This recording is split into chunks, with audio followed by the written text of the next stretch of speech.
continues. The Yemen war.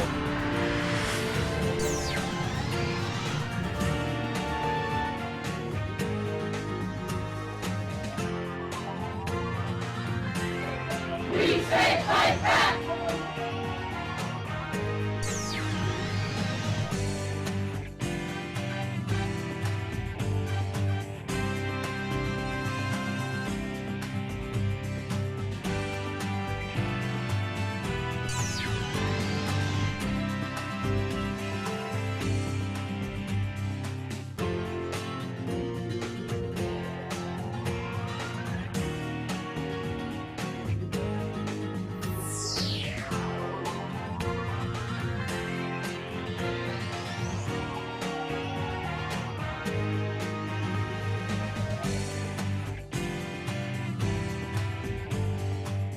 We're reading today from Robert Mueller, the special prosecutor's report to the Justice Department about the Russian interference in the election and Donald Trump's role in it. This is from the introduction to Volume 1, page 1.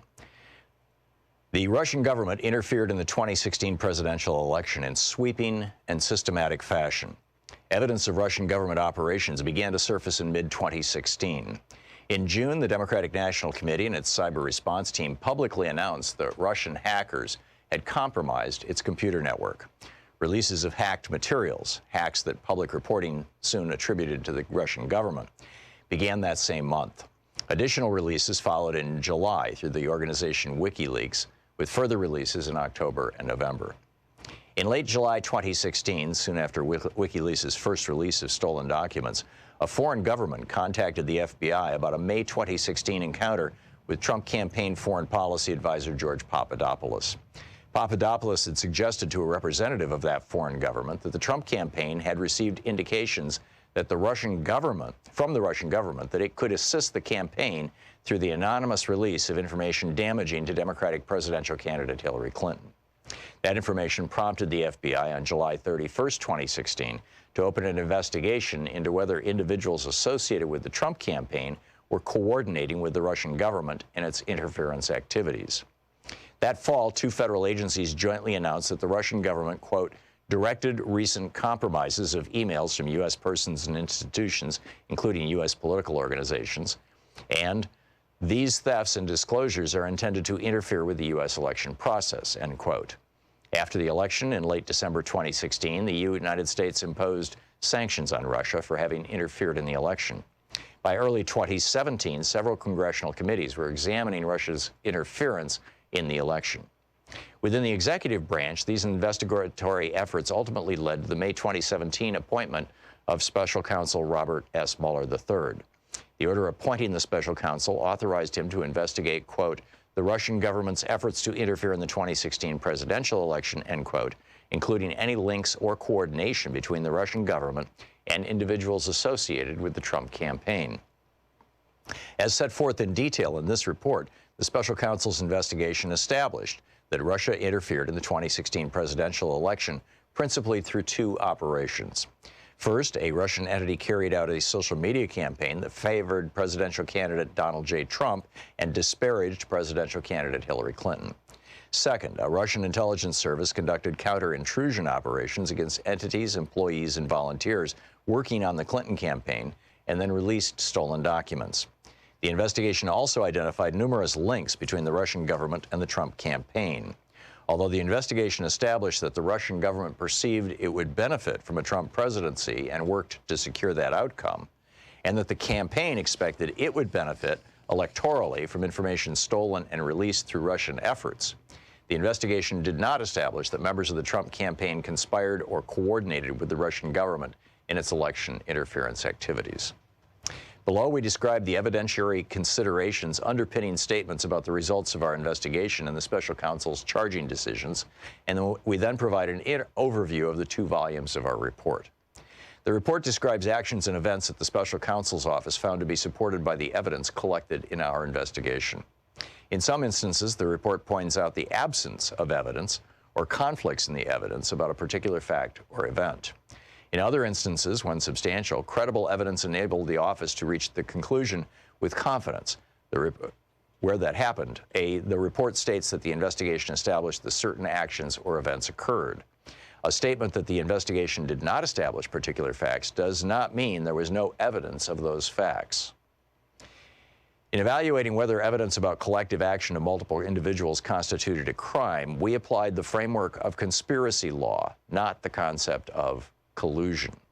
In so doing, the office recognized that the word collude was used in communications with the acting attorney general, confirming certain aspects of the investigation's scope, and that the term has been frequently invoked in public reporting about the investigation.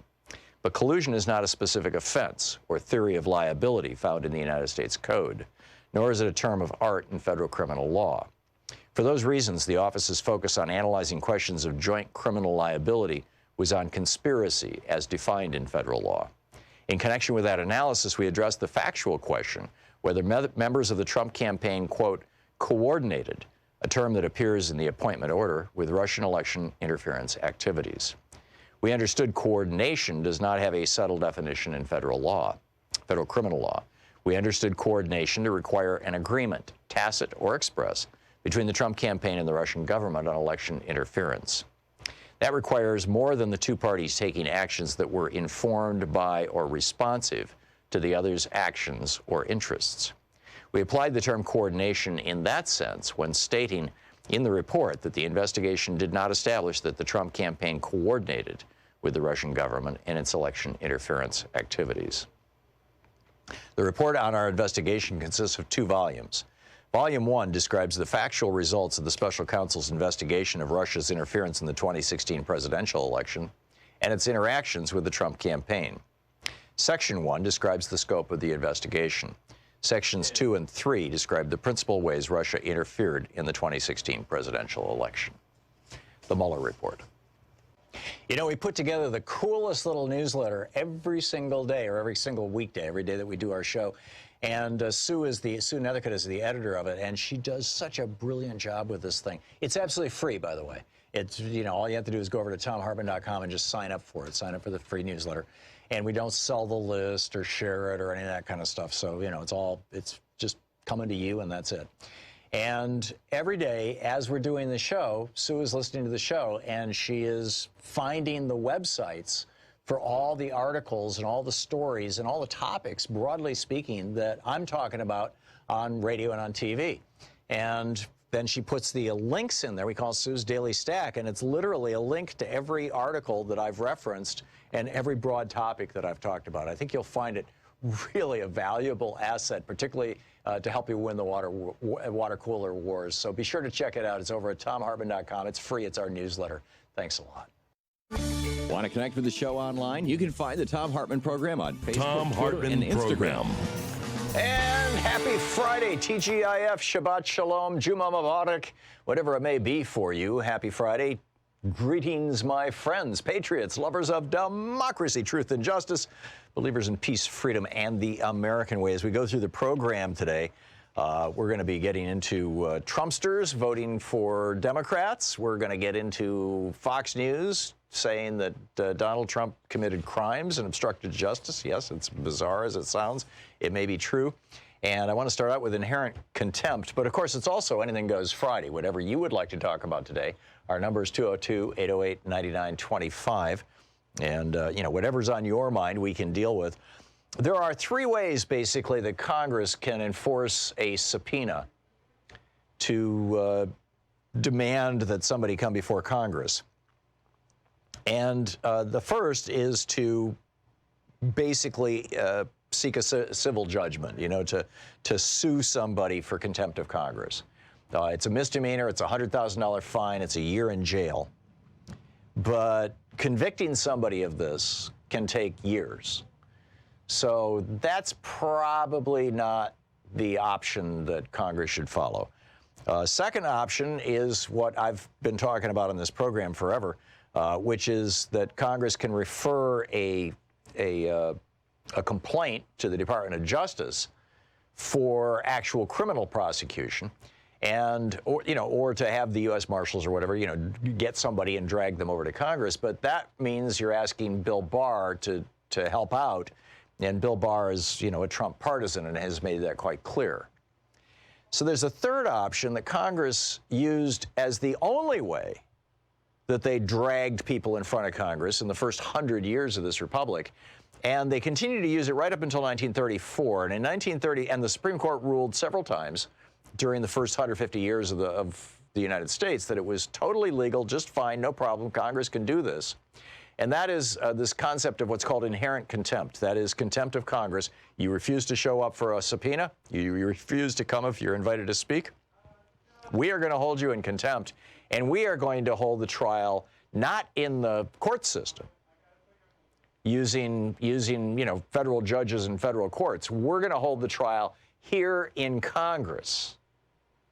And we're not going to ask for a federal prosecutor from the if you're holding the trial in the courts are Article 3, right? There's three articles. The first three articles of the Constitution establish the three branches of government. Article 1 is Congress. Article 2 is the White House, is the presidency, the executive branch, which is where all the police power is. Article 1, Congress has legislative power, taxing, spending. Article 2, the executive branch, that's where the president, the military, and your police powers. And then Article 3 is the judiciary, the courts. So, one of the ways to enforce this order, this contempt citation would be to go to the courts, right? The Article 3 branch. And in going to the courts, you would have to have the Article 2 branch, that is the presidency, the Department of Justice, provide you with prosecutors.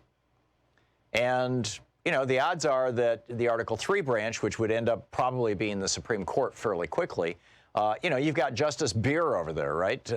Kavanaugh and Gorsuch and three other crazed right wingers. So I'm not, hold my breath for using the courts. But if Congress does everything themselves, if they hold the trial in the House of Representatives, if staff or members of the House of Representatives act as prosecutors, and the House itself acts as judge and jury, then you've got Congress having the very real ability to indict and convict somebody. And then the question becomes, to what extent can Congress send, and this is something that is almost certainly going to end up before the Supreme Court the day after Congress tries it. To what extent can Congress exercise police powers? They do have a sergeant at arms. They do have their own police force. But the police force of Congress is typically kind of limited to Congress, to that building, to the Capitol building. So, these are the three options. And as long as Trump, Pence and Barr, as long as all of them are on the same page of we are going to obstruct this no matter what. We're going to do everything we can. We're not going to prosecute anybody. We're not going to, nothing. It's all obstruction all the time. This may be Congress's only option, but even there, their police powers are fairly limited. The thing is that this is the first time in the history of the Republic. This is the first time in the history of the United States that a president, a Department of Justice, that all these people have refused to do anything. And, it's pretty shocking, actually. It's very shocking. So anyhow, also, by the way, in our second hour, Amanda Classing is going to be with us about the Trump administration messing with this resolution to end rape as a weapon of war. And in our third hour, Adam Higginbotham is going to be with us. Today is the 33rd anniversary of the world's worst nuclear disaster, Chernobyl. And in fact, I flew into Germany a week later as the Chernobyl cloud was coming over Germany. It was so weird. I got off the plane, went through the airport, got on the train, took it to the downtown Frankfurt, the main train station. And there's a hotel a block or so from there that I usually stayed at. It was called Hamburgerhof. And when I got to the main train station, it was raining out. And it turns out the rain was radioactive. It was Chernobyl pollution, Chernobyl radiation falling out of the sky. Now, I remember this quite vividly because it was the week of my birthday. My birthday is May 7th, and it was which is, in a week and a half, or 2 weeks or whatever it is. And I went outside. I was wearing a trench coat, you know, a raincoat, and carrying a suitcase. And I went outside, and I was like the only person there. It was the first time in my life that I'd ever seen the streets of Frankfurt just empty. No cars, no citizens, no civilians, no pedestrians, nothing. And it was like 3 o'clock in the afternoon, and it was raining really hard. And so I walked the 2 blocks to Hamburgerhof to the hotel. And when I got in, the clerk just freaked out. He was like, "You're soaking wet." And I'm like, "Yeah." And he says, that rain is radioactive. And he took my coat from me, and he checked me in, and he said, "Go upstairs and take a shower immediately. Get all this stuff out of your hair and, you know, off your body. I will send the coat to the cleaners, and, you know, we'll take care of this." But, boy, what a weird experience. So anyhow, we're going to be talking about that in the third hour of the program. So, you know, some of the stuff that's coming up. So, but what's on your mind? As I said, it's Anything Goes Friday. John in Los Angeles, listening on KPFK. Hey, John, what's up? Yes. Hey, Tom. I really think that this whole Russian and stealing and all that is stealing information. Journalists don't steal information. I mean, it's for us, if we're real people committed to democracy, we have to be committed to truth first. And we should not care where our information comes from as long as it is true.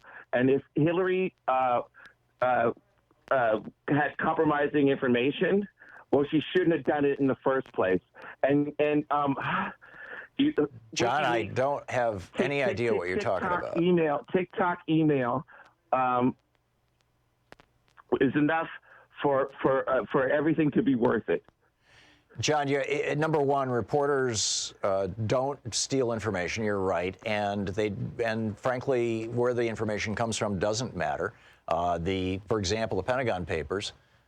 You know, Daniel Ellsberg not only wrote those, but also stole them from the Rand Corporation and transmitted them to the New York Times. The New York Times published them, and they laid out that the Vietnam War was a lie. I don't see any of Hillary's emails as being problematic. I mean, the Republicans spent tens of millions of dollars investigating her over a 4-year period, and multiple hearings, and she testified all day long. You'll recall, before Congress. You know, I just don't get this thing. People who apparently watch Fox News. It's the only explanation I can come up with. Anyhow, we'll be back with more of your calls right after this. It's Anything Goes Friday. And, oh my God. It's all about Hillary, right? Trump is doing this now. It's crazy. We'll be right back. This is the Thom Hartmann Program. 16 minutes past the hour. Back with your calls in just a moment.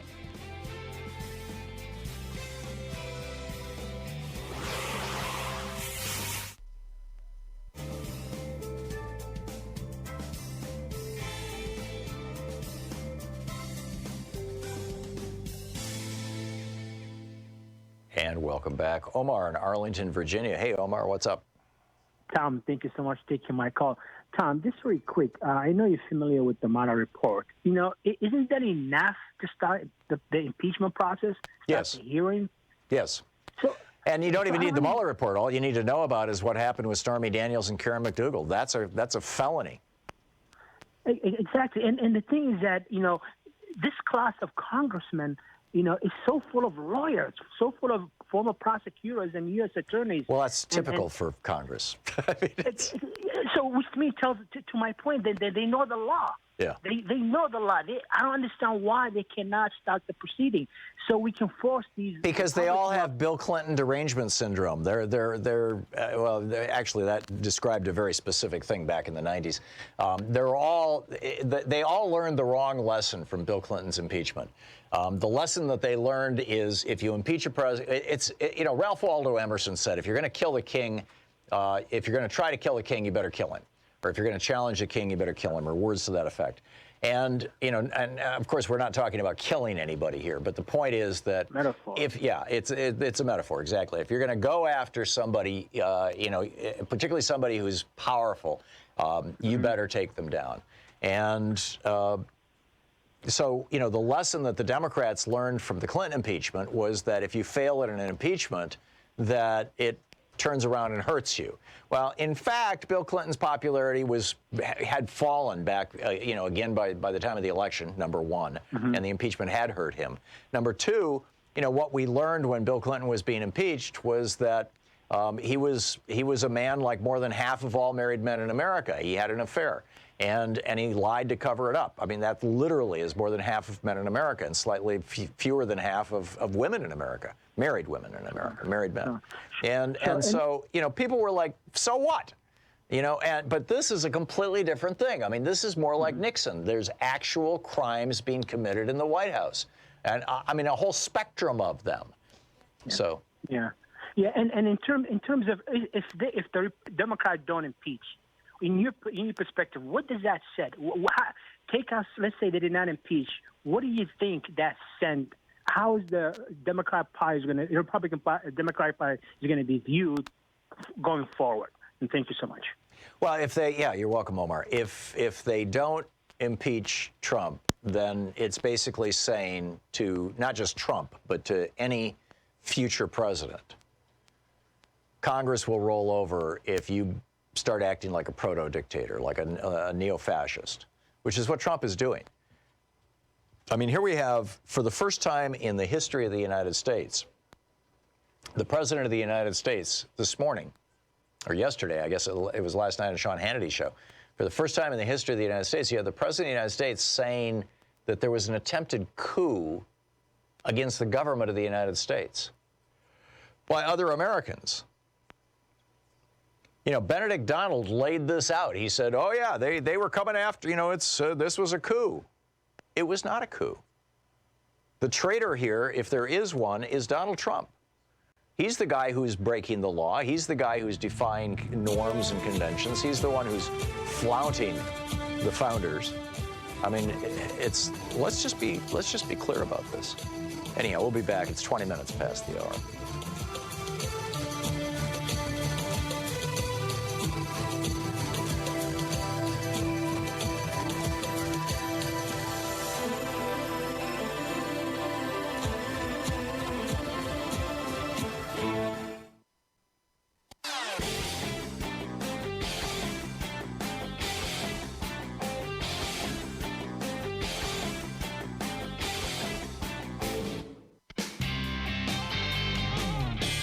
Welcome back to Anything Goes Friday on the Thom Hartmann Program. Don in Woodinville, Washington. Hey, Don, what's on your mind today? Yeah, Tom, I'd like your thoughts about the National Popular Vote Interstate Compact. I'm assuming you're aware of that. I am. Fairvote.org is the website. Yeah, it's gone through 15 states. I think it's currently being reviewed by 8 others, including your own state of Oregon. Yep. I'd like your thoughts on that, and I'll take your response on the air. Okay. Thank you, Don. What this was, a bunch of states trying to figure out how to end the Electoral College without, without ending the Electoral College. The problem is that the Electoral College is, the fact that you and I, when we vote for the President of the United States, we're not actually voting for the President. We're voting for an elector who will cast his or her vote for the President on our behalf. And the Electoral College, was built into the Constitution in the early days for a number of reasons. We've had that conversation on the program before. I'm not going to go down that road at length. But the bottom line is that George W. Bush in 2000 lost the national vote by 500,000 votes, and yet he became president, in large part because of the intervention of the Supreme Court, 5 conservatives on the Supreme Court. But, A, George W. Bush lost the popular vote, and then B, Donald Trump lost the popular vote, not by 500,000 votes, but by 3 million votes. So you've got the last 2 Republican presidents who, had the will of the majority of Americans been followed, would not have been president, which means that you'd have, 3 or 4 right-wingers on the Supreme Court who wouldn't be on the Supreme Court, among other things. And so what the states did is they got together and said, if we're going to take the Electoral College, if we're going to end the Electoral College, if we're going to do it by a constitutional route, it's going to require an amendment to the Constitution, and that takes forever. There have been 29,000 amendments to the Constitution proposed in the last 230 years. Only, I think, 29 of them, however many there are, have actually become amendments to the Constitution. It's a very difficult process. So instead of doing that, what we're going to do is our state pledges that when enough states take this pledge, that we equal enough electoral votes to swing an election. In other words, to go in, to elect a president. Then every state that has joined this compact confirms, agrees, swears that all of their electoral votes will go for whoever wins the national vote, regardless of how the vote goes in our state. It's a very selfless act in a way. It's individual states giving up a certain amount of power. And there are about 3 states, well, it depends on the size of the state, how many electoral votes the state has. I believe Colorado just signed on to it. Oregon's looking at it. They're going to need a couple, they're going to need, I don't have the numbers in front of me, frankly. I think they need something like 60 or 70 more electoral votes before they get there. But they're moving in this direction. And the one thing that is obstructing them are the Republican states. The Republican-controlled states are refusing to go along with this. If some of those Republican states flip control in the 2020 election, then it's entirely possible that this could happen in 2021, and the 2024 election will be the first one where the will of the people is actually what determines who's president. Catherine in Burlington, Vermont. Hey, Catherine, what's on your mind? I just wanted to get your thoughts on automation. MGM, excuse me, just announced that later in the year, they're replacing all of their bartenders in Las Vegas with robots. Huh. Interesting. I mean, this is the 2 things, Catherine, that have led to problems in the employment field are, number 1, outsourcing, and number 2, automation. I'm not sure what thoughts you wanted, though, beyond that observation. I mean, yes, automation is happening, and it's happening much more rapidly, I think, than most people realize. People still think that bringing back a car factory is going to bring back, 600 jobs. No, it'll bring back 30 or 40 jobs. Everything else is going to be done by robots. So what's the point you were trying to get to? Oh, I don't know. I just wanted to get your thoughts on it. I didn't know if you had any. Well, the big issue that it raises, and it's one that back in the 80s and 90s you saw discussions starting around with books like The Third Wave, and there were a bunch of books about basically futuristic books about what America will be like when the Jetsons are here. Where Jetson goes off to his job, it's basically sprockets, and every 10 minutes he has to push one button. And and that's what your daily work looks like. Or you only work 2 or 3 hours a day because automation is so ubiquitous. What do we do about this? Now, the one person who has come out with a solution to this is Andrew Yang, who is running for president on the Democratic side, and he has said what we need is a universal basic income. It's like what they have in Alaska, where all the oil pumped in Alaska Alaska says this is our property, and so you oil companies, when you take this oil out, you are going to pay us a small tax. And all the money from that tax goes into this thing called the Alaska Permanent Fund, which now has billions of dollars in it. And then every year, the legislature of Alaska determines how much of that permanent fund is distributed to every man, woman, and child in Alaska. And in fact, Governor Palin, when she was running for vice president, raised that amount radically in order to get Alaska to vote for her, to the point that her own family that year, just because they had so many kids, her and her husband, took home over $40,000 just in payments from the Alaska Permanent Fund. So that's a basic minimum income kind of program, and that's what Andrew Yang is talking about. I don't think that any of the other candidates are talking about it, but he's saying, because of automation and because of the nature of the labor market, we've got to deal with the fact that, there's going to be long-term underemployment at the very least, not just unemployment. And the way to deal with this is with a universal basic income, UBI. Catherine, thank you for the call. We'll be back. You're listening to the Thom Hartmann Program. Call 202-808-9925. It's Anything Goes Friday on the Thom Hartmann Program. Stick around. We'll be right back.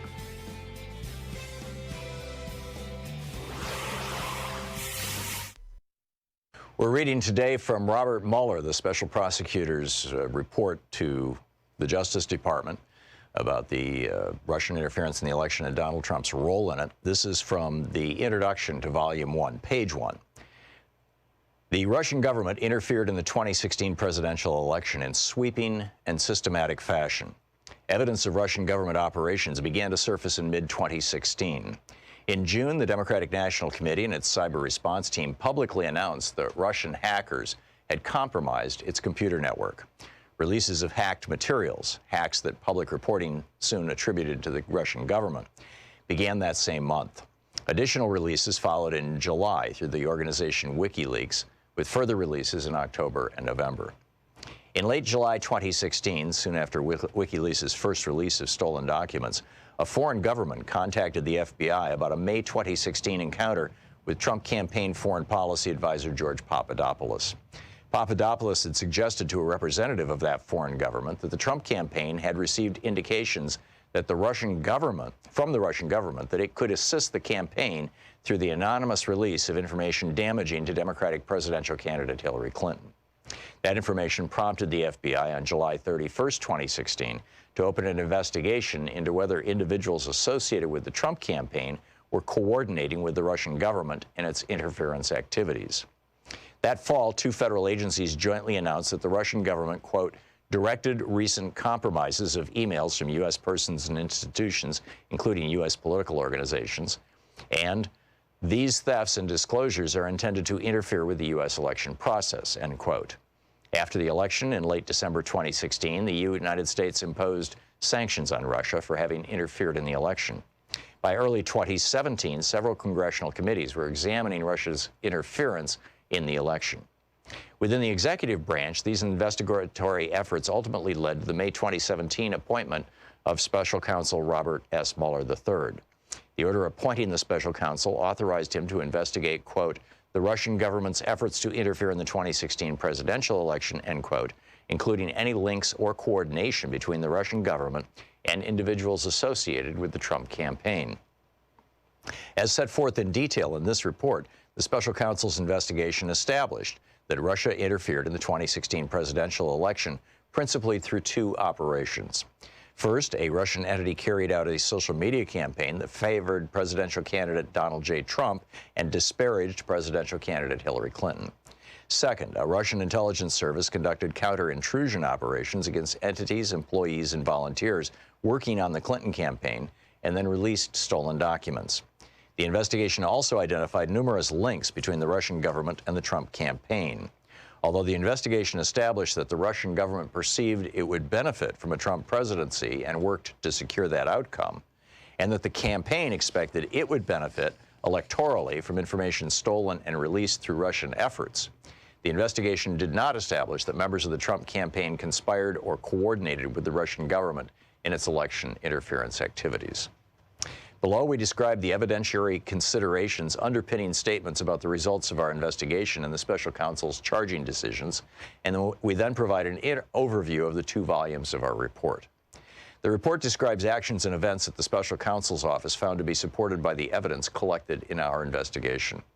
In some instances, the report points out the absence of evidence or conflicts in the evidence about a particular fact or event. In other instances, when substantial, credible evidence enabled the office to reach the conclusion with confidence. Where that happened, the report states that the investigation established that certain actions or events occurred. A statement that the investigation did not establish particular facts does not mean there was no evidence of those facts. In evaluating whether evidence about collective action of multiple individuals constituted a crime, we applied the framework of conspiracy law, not the concept of collusion. In so doing, the office recognized that the word collude was used in communications with the acting attorney general, confirming certain aspects of the investigation's scope, and that the term has been frequently invoked in public reporting about the investigation.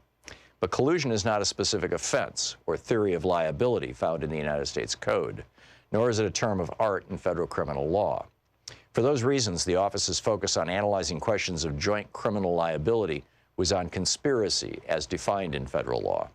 In connection with that analysis, we addressed the factual question whether members of the Trump campaign, quote, coordinated, a term that appears in the appointment order, with Russian election interference activities. We understood coordination does not have a settled definition in federal law, federal criminal law. We understood coordination to require an agreement, tacit or express, between the Trump campaign and the Russian government on election interference. That requires more than the two parties taking actions that were informed by or responsive to the other's actions or interests. We applied the term coordination in that sense when stating in the report that the investigation did not establish that the Trump campaign coordinated with the Russian government in its election interference activities. The report on our investigation consists of 2 volumes. Volume 1 describes the factual results of the special counsel's investigation of Russia's interference in the 2016 presidential election and its interactions with the Trump campaign. Section 1 describes the scope of the investigation. Sections 2 and 3 describe the principal ways Russia interfered in the 2016 presidential election. The Mueller Report. Want to connect with the show online? You can find the Thom Hartmann Program on Facebook, Twitter, and Instagram.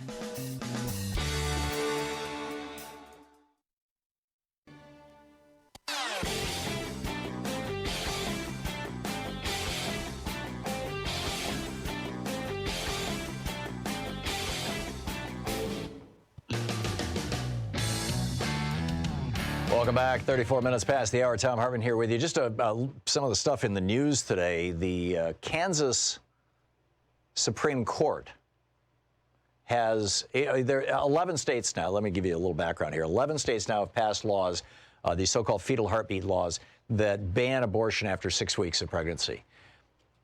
Many women don't even know that they're pregnant at 6 weeks of pregnancy, or whatever you call it, at 6 weeks.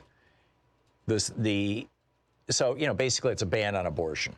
And the Kansas Supreme Court, and these are all, you know, they're not actually in effect yet. These are all in anticipation of, now that Brett Kavanaugh and Neil Gorsuch are both in the Supreme Court, you know, good Catholics and anti-abortion guys that, you know, along with the other 5 right-wingers on the court, that they'll overturn Roe v. Wade. This is all in anticipation of that.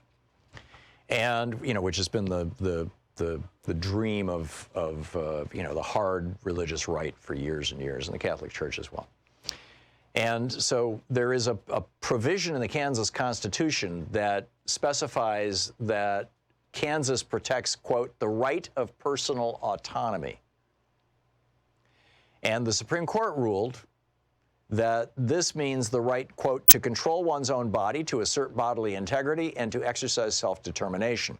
This right allows a woman to make her own decisions regarding her body, health, family formation, and family life, decisions that can include whether to continue a pregnancy. End of quote from the Supreme Court in Kansas.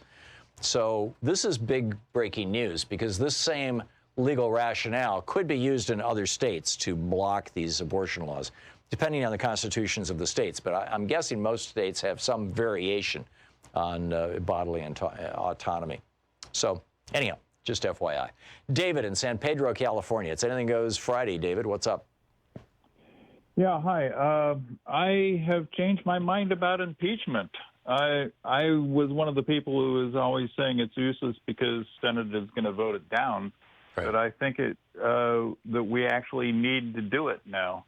And even if it fails, and I give it at least an 80% chance of failing, I think it will expose the Republican senators that vote for it to everybody. And the trial, obviously, is going to expose a lot of evidence that we didn't know about before. And I think public opinion will be swayed towards, you know, getting him out of there.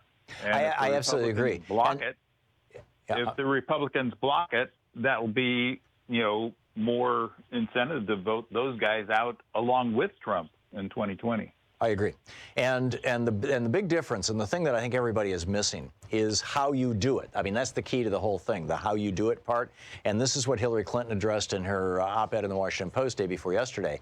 Basically, when they impeached, or they started the process of impeaching Richard Nixon, he resigned before they could complete it. But when they started that process, they held 2.5 months of hearings, very public hearings.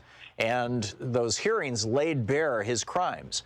When Bill Clinton was impeached, Congress had impaneled or authorized, this was back when we still had the independent prosecutor law, or independent counsel law, they had authorized Ken Starr to look into everything. Ken Starr, you know, started with Whitewater and dug all the way until he found Monica Lewinsky and the blue dress and all that stuff. Right. And as soon as Ken Starr's report came out, like, within a week or two, Congress voted articles of impeachment, the House. They didn't want to hold the hearings. They didn't want, because they figured, okay, in all its pornographic splendor, here's the report. We all know what Bill Clinton did. Oh my God! And they voted to impeach, and they sent it to the Senate. And of course, the Senate was like, there's not enough here to impeach, and we're not going to do that. And so, other than the embarrassing stuff of Clinton's affair being smeared all over the news. Basically, this did not portray Bill Clinton as anything other than a philanderer, which, many people don't think is an impeachable offense. If they do, if they follow the Nixon script rather than the Clinton script, if it's all about the hearings and you keep holding the hearings until you've got more than 50% public opinion on your side, then you're probably going to get a conviction in the Senate, too. So, actually, Randy Rhodes the other day advanced the notion that Mitch McConnell might even try and block a Senate trial, which I don't know if he can really do. Well, he actually came out late yesterday afternoon, or his office came out and said that they had done an examination of the legality of this. They were actually looking into whether he could do that, the same way that he blocked the appointment of Merrick Garland. I think that would be poison. Well, they decided not to, and you can. There's a good report about it over at Daily Kos this morning, and at dailykos.com, and so Mitch McConnell is not going to block it. We'll see. We'll see what happens. But David, I think your logic is spot on. Thank you for the call. Judy in Hellsburg, California. Hey, Judy, what's up? Judy, watching Free Speech TV. Oh, Judy. Judy's on line 4, Nick, if you want to check out what's going on there. Tom in Canandaigua, Pennsylvania. Is that the name? Yeah, that's me, Tom. Thanks for taking my call. Sure. What's up? Canadiensis. Thank you. Okay. I was reading about President Donald Trump had signed an executive order having the Defense Department conduct federal background checks.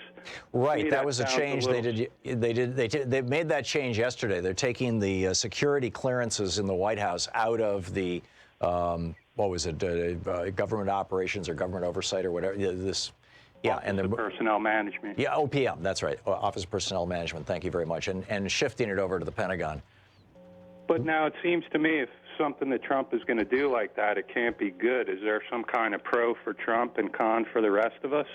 I'm not sure. And, I saw that report either late last night or this morning, and I was scratching my head, too, wondering if this is because my guess is that Trump's thinking on this is that it'll be a lot harder for Congress to get members of the intelligence community and the military to come before them and testify in public than it will be for Congress to drag somebody from the Office of Personnel Management in front of them. Because right now, Trump is defying a subpoena for, what was his name, Carl Klein, as I recall, the guy who was the OPM guy who overrode all the intelligence agencies and said, we're going to give security clearance to Jared Kushner and Ivanka Trump, even though they say, these people have so many foreign entanglements and they're so, and in case of Kushner, so much criminal activity that they should not have security clearances. And so, I'm guessing that there's some kind of a scheme here. I'm waiting for somebody who knows a lot more about it than me to write the definitive op-ed. I don't know, Tom. Right, because maybe I was thinking it'll make it a lot easier for him to get people in like Jared and Ivanka and... Well, I think he's already got who he wants, and so maybe now it's just like, okay, let's create, let's move it out of the White House and move it over to DOD. I just don't know. I don't know exactly why he did it, and I don't know if it's part of his obstruction of Congress strategy or if it's part of his CYA legal strategy or what. And we'll probably know Monday, Tuesday, Wednesday of next week. So I wonder what's going to happen tomorrow. I think every day. Yeah, amen. And as soon as I learn, by the way, I will report on it. So stay tuned to this spot. Tom, thanks a lot for the call. Paul in Lucerne, California. Hey, Paul, what's on your mind today? Hey, Tom, I just wanted to talk about joining the Democratic Party and give people some quick, easy tips on how to do it. Mm-hmm. Okay. If you live in a big county, you have Democratic clubs, and then you'll have the Central Committee. That will be your Democratic Party. Right. So you have to join the club and then work your way up through the club. Now, if you live in a small county, you probably have one club and the Central Committee, and they're probably interchangeable. All right. Okay? Now, by big and small, by the way, you're referring to population, not physical size. Yeah, I'm referring to, population, yeah. As in the cities and versus rural. Right. I live in a rural area, so our Central Committee and our club, we even have a My Revolution up here. That's great. Okay. Oh, they're all over. I mean, Larry Cohen has done a great job of propagating. Yeah, he really has. Yeah, Larry and Nina Turner, just spectacular work. Yeah, we do a lot of crossover work with them and stuff like that. And they make it possible for anybody to phone bank. You can sign up and phone bank through My Revolution and different offsprings of that group. It's really awesome. Mm-hmm. But it's important to join your party and to join the club because you get to pick out who's going to. How do you think we got an AOC? Yeah.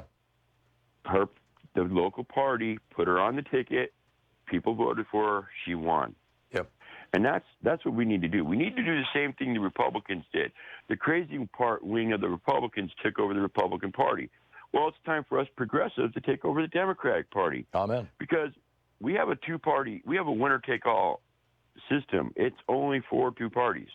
Yep. I mean, I like ranked choice voting. I like all that stuff. It's awesome, but it's not for two parties.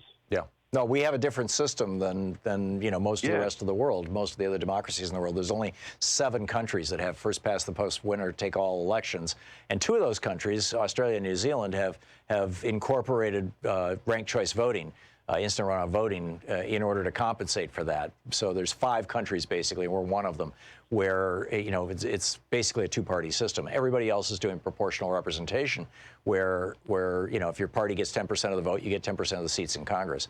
But this is what we have. You're absolutely right, Paul. And if you want to participate in it, your choices are fairly straightforward. Join the Democratic Party, join the Republican Party. If you want to support the Greens or you want to support the Libertarians or even join them, fine, good luck. But if you want to have a voice in actual politics and actually be part of change in the United States, that's not where it's going to happen. It's going to happen in the Democratic and Republican parties. And you're right, Paul. The progressives need to be taking over the Democratic Party and are. Paul, thanks for the call.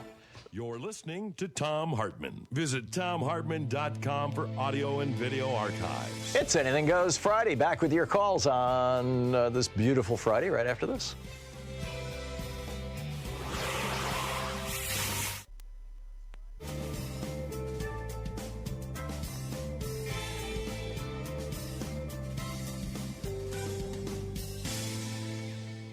And welcome back. Mark, watching Free Speech TV in Seattle. Hey, Mark, what's on your mind today? Hey, Tom, it's Mark Taylor Canfield. I have a couple. Oh, hey, Mark. I have a couple quick updates for you. One, 37 states have now approved the Equal Rights Amendment.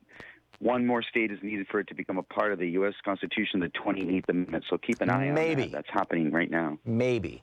That the amendment that has been signed on to had an expiration date of about a decade and a half ago, as I recall. And that was actually part of the preamble to the amendment. And there is a debate in legal circles over whether that's legal, whether if another state ratifies it, whether it just becomes the law or not. And it's so, but hopefully we had I'm forgetting who it was. It was somebody from Now on the program a couple of weeks ago talking about this. But in any case, back to you, Mark. Yeah, I think it was Cecile Richards. On Democracy Watch News, we had a guest from topassera.org, so that's a good website to go to. And yes, the Republicans are saying that they've missed that deadline. The Democrats, of course, are in support of the ERA. But really why I called was to talk about the World Press Freedom Index report from Reporters Without Borders, which we're down to 48 now, was it? Yes, we've dropped from 45th to 48th, so it's pretty typical that we are dropping every year because of things like Donald Trump, calling the press the enemy of the people. and issues like no protection for whistleblowers and for journalists. There's no shield line in the United States to protect our right to protect our sources. Right. And there's a lot of journalists also who were being searched at the U.S. border, and some foreign journalists who were being denied in the U.S. after covering, And we've also had journalists murdered. I mean, there was that, relatively progressive newspaper where the guy walked in and shot a bunch of people up in the upper Midwest. Exactly. Yeah, it's not a great time to be a journalist in the United States, but those of us who are need to pick up the ball and run with it, and every publisher, editor, and journalist in this country needs to make freedom of the press their #1 priority. Yeah, I agree. Jefferson was right. You can't have a functioning democracy without an informed and educated electorate. Exactly, Tom. It's really important these days for journalists to be very careful about their analysis of the news, because there is a lot of propaganda out there, political propaganda that confuses people. That's part of the reason I think Trump got elected. So it's really important for journalists to be very careful with their facts and to practice journalistic ethics and make sure that we can be proud of this profession. And as an American journalist, I have to say I am not proud of the fact that we are number 48 in the world. By the way, Norway and Finland are #1 and #2. Wow. So those are countries where it's a lot easier to be a journalist, and you have more access, actually, to information about the workings of your own government. Well, Norway, Finland, and Iceland, and I'm not sure where Iceland is on that ranking, but they have rigorous, these Scandinavian countries, and I realize Iceland is not technically one, but these countries have just rigorous laws about transparency in government. Yes, Iceland did pass some national legislation on that issue. And, I think it's incumbent upon us, being the first country in the world, as far as I know, that ensconced the idea of freedom of the press in our own U.S. Constitution. We should be the beacon of light when it comes to freedom of the press in the world, not number 48. Yes, absolutely. Well said, Mark. Thank you very much for the call. Mark Taylor Canfield, reporter out of Seattle. We'll be back. It's coming up on 10 minutes before the hour.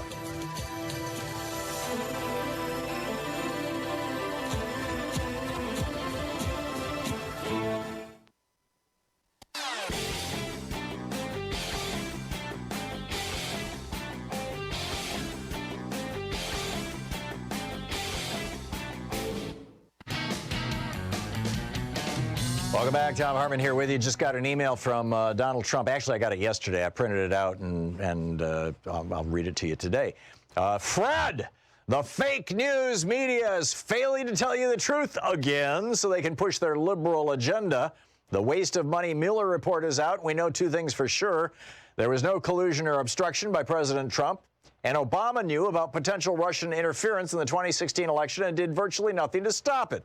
Obama's administration knew in 2014 that the Russians were planning to interfere, and what did he do? He dropped the ball, just like he did during his entire presidency. Now that we know the truth about cheating Obama's disgraceful actions, President Trump wants to know what you think, Fred. That's why we launched the official Obama-Russia Accountability Survey, to see what American voters think of Obama's failure to protect American elections. You get this? I mean, President Obama actually put sanctions on Russia for what they did in the election. He was trying to publicize what they did. Mitch McConnell refused to allow, a speech before the Senate. Mitch McConnell was participating in the cover. But then when you click on the survey, you answer the questions, and then they ask you for money. One of the questions was Obama's refusal to stop the Russians, did that empower the Russians? I'm doing this from memory, so his words to that effect. But he just comes right out and says Obama refused to do anything, which is an absolute lie. I mean, the campaign now is well, not now. They've been lying to us for quite some time. It's breathtaking. Tom in Portland, Oregon. Hey, Tom, thanks for listening to X-Ray FM. What's on your mind? Hi, Tom. Hey, Tom, what's up? I wanted to have a very rare disagreement with you on characterizing the Clinton impeachment. Sure. I think that history will look back and find that it was an incredible success on the part of the Republican Party. And that's because the people involved, if you look at it, are Al Gore, because he was in the administration, and Hillary Clinton. Their losses, even though they won the national election by millions of votes, are partly because of that impeachment. And you're right. Obviously, they're because of all kinds of other electoral tricks. But my strong belief is if you go to or working class people. I'm involved in construction. You go around to any construction site, there's a guy with a radio on all day with hate radio. And there was a tremendous number of people that realized when the Democratic Party didn't put anybody up from Hillary, that they were going to have to hear that hate radio talking about Monica for 4 more years. Yeah. And they just didn't want to watch that show again. Yeah. And they didn't want to watch that show again because of that impeachment. And then therefore it worked. I think you're right, and Tom. They beat Gore. And also, not only that, Al Gore ran against his own economic record in the 90s, which was for the most part terrific, other than the deregulation. And he was forced to pick Joe Lieberman, Right. George W. Bush's best friend. I know, and he refused to allow Bill Clinton to campaign for him, which, I think would have, helped him tremendously. So again, he would have won if not for the impeachment, and he would have picked a better running mate. Yeah. If not for the impeachment. You're absolutely right. The impeachment worked. I think you're right, Tom. Thank you for that analysis. I will incorporate it into my analysis in the future, because I think your observations are spot on, 100% correct. And Hillary has it right with how to go about it. Yeah. Yeah, use the Nixon model, not the Clinton model. Yeah, absolutely. Right. Tom, thank you. Thank you very much. Rick in Brooklyn, Maryland. Hey, Rick, what's up? Hey, Tom. How are things in the City of Roses? Oh, beautiful. It's today was an absolutely beautiful day. Louise and I walked into work, and it was just beautiful. Sun is out. I'm moving on TCM called Avengers in Baltimore. What can I say? Yeah, okay. So what's on your mind, Rick? I just wanted to call. I don't know whether you have talked about it, but it does annoy me that the so-called president of the White House has already said, over a year before the election in November, that if he doesn't win, it's going to be because of voter fraud. Right. And, has anybody in the history of this country done that before? Used voter fraud to well, you already talked about it well before an election. Yeah. Voter fraud, where individual voters fraudulently show up at the polls and either pretend to be somebody else or vote multiple times or pretend to be eligible to vote when they're not. That happens in the United States nationwide somewhere between 10 and 30 times a year, which is meaningless. I mean, it's nothing. Election fraud, though. Election fraud, we know is happening in a big way. We saw massive election fraud in the Georgia election, for example, in 2018, where Brian Kemp, as Secretary of State, ordered millions of people to be knocked off the voting rolls, or hundreds of thousands of people to be knocked off the voting rolls just before the election, refused to open polling places in places that were largely black. I mean, he did that was, in my opinion, election fraud. There was the obvious election fraud, and I think it was North Carolina, where the guy was, basically had paid a bunch of people to go around and collect ballots from people that they knew would be Democrats and fill them in. That's election fraud. That's not voter fraud. Trump talks about voter fraud because that's the excuse that they use to throw people off the voting rolls. To go on.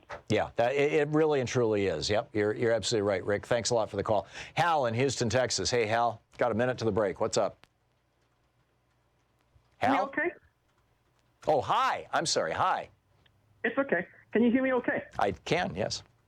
No. Hey, Tom, just kind of curious here, but let's just say if the House did impeach him, and of course the Senate won't try because they won't get the votes.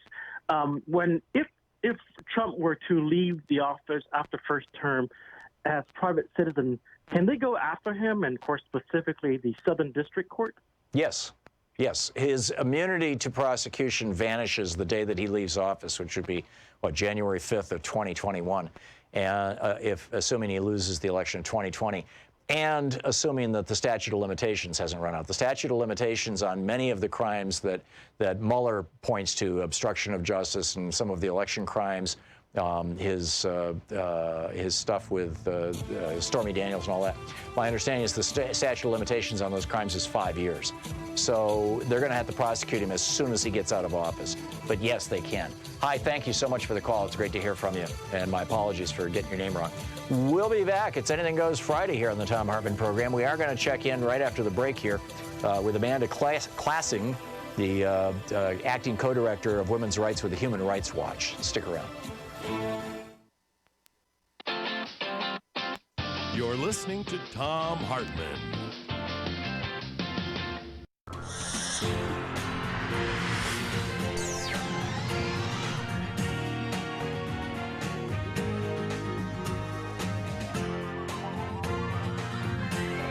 We say fight back!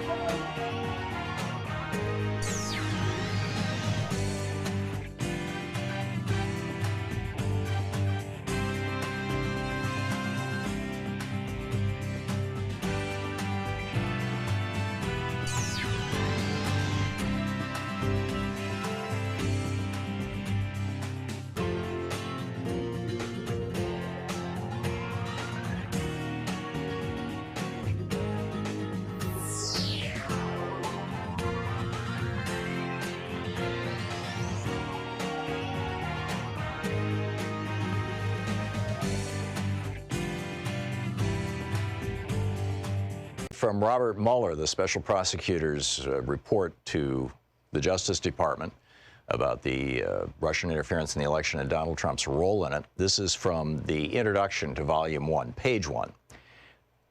The Russian government interfered in the 2016 presidential election in sweeping and systematic fashion. Evidence of Russian government operations began to surface in mid-2016. In June, the Democratic National Committee and its cyber response team publicly announced that Russian hackers had compromised its computer network. Releases of hacked materials, hacks that public reporting soon attributed to the Russian government, began that same month.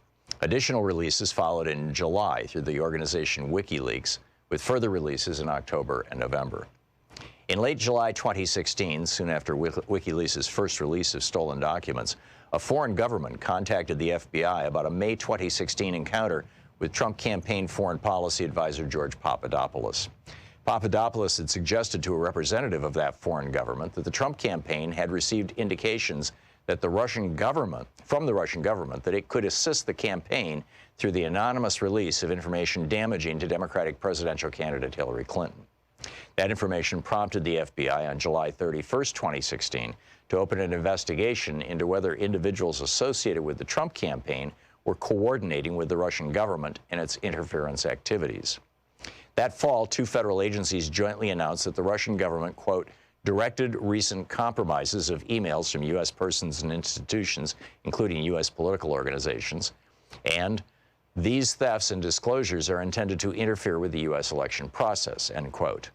After the election in late December 2016, the United States imposed sanctions on Russia for having interfered in the election.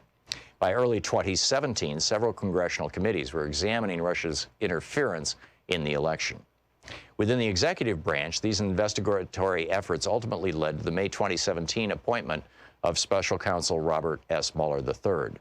The order appointing the special counsel authorized him to investigate, quote, the Russian government's efforts to interfere in the 2016 presidential election, end quote, including any links or coordination between the Russian government and individuals associated with the Trump campaign.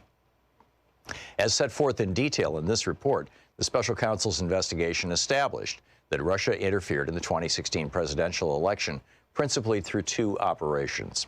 First, a Russian entity carried out a social media campaign that favored presidential candidate Donald J. Trump and disparaged presidential candidate Hillary Clinton. Second, a Russian intelligence service conducted counter-intrusion operations against entities, employees, and volunteers working on the Clinton campaign and then released stolen documents. The investigation also identified numerous links between the Russian government and the Trump campaign. Although the investigation established that the Russian government perceived it would benefit from a Trump presidency and worked to secure that outcome, and that the campaign expected it would benefit electorally from information stolen and released through Russian efforts, the investigation did not establish that members of the Trump campaign conspired or coordinated with the Russian government in its election interference activities. Below, we describe the evidentiary considerations underpinning statements about the results of our investigation and the special counsel's charging decisions, and we then provide an overview of the 2 volumes of our report. The report describes actions and events that the special counsel's office found to be supported by the evidence collected in our investigation. In some instances, the report points out the absence of evidence or conflicts in the evidence about a particular fact or event. In other instances, when substantial, credible evidence enabled the office to reach the conclusion with confidence. The where that happened. The report states that the investigation established that certain actions or events occurred. A statement that the investigation did not establish particular facts does not mean there was no evidence of those facts. In evaluating whether evidence about collective action of multiple individuals constituted a crime, we applied the framework of conspiracy law, not the concept of collusion. In so doing, the office recognized that the word collude was used in communications with the acting attorney general, confirming certain aspects of the investigation's scope, and that the term has been frequently invoked in public reporting about the investigation. But collusion is not a specific offense or theory of liability found in the United States Code, nor is it a term of art in federal criminal law. For those reasons, the office's focus on analyzing questions of joint criminal liability was on conspiracy as defined in federal law. In connection with that analysis, we addressed the factual question whether members of the Trump campaign, quote, coordinated, a term that appears in the appointment order, with Russian election interference activities. We understood coordination does not have a settled definition in federal law, federal criminal law. We understood coordination to require an agreement, tacit or express, between the Trump campaign and the Russian government on election interference. That requires more than the two parties taking actions that were informed by or responsive to the other's actions or interests. We applied the term coordination in that sense when stating in the report that the investigation did not establish that the Trump campaign coordinated with the Russian government in its election interference activities. The report on our investigation consists of 2 volumes. Volume 1 describes the factual results of the special counsel's investigation of Russia's interference in the 2016 presidential election and its interactions with the Trump campaign. Section 1 describes the scope of the investigation. Sections 2 and 3 describe the principal ways Russia interfered in the 2016 presidential election. The Mueller report.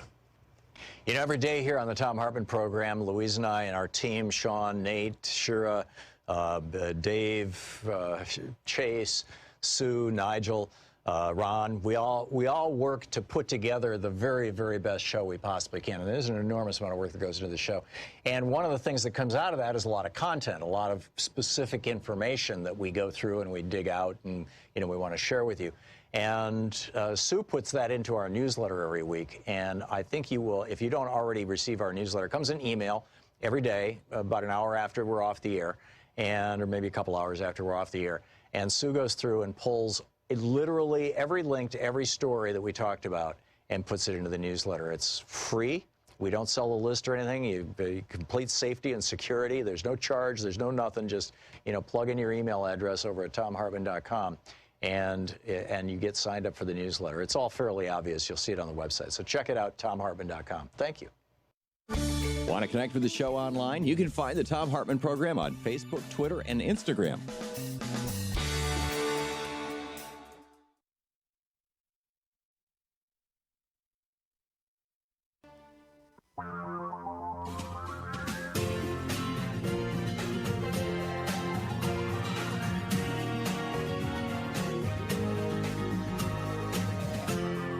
This is the Thom Hartmann Program.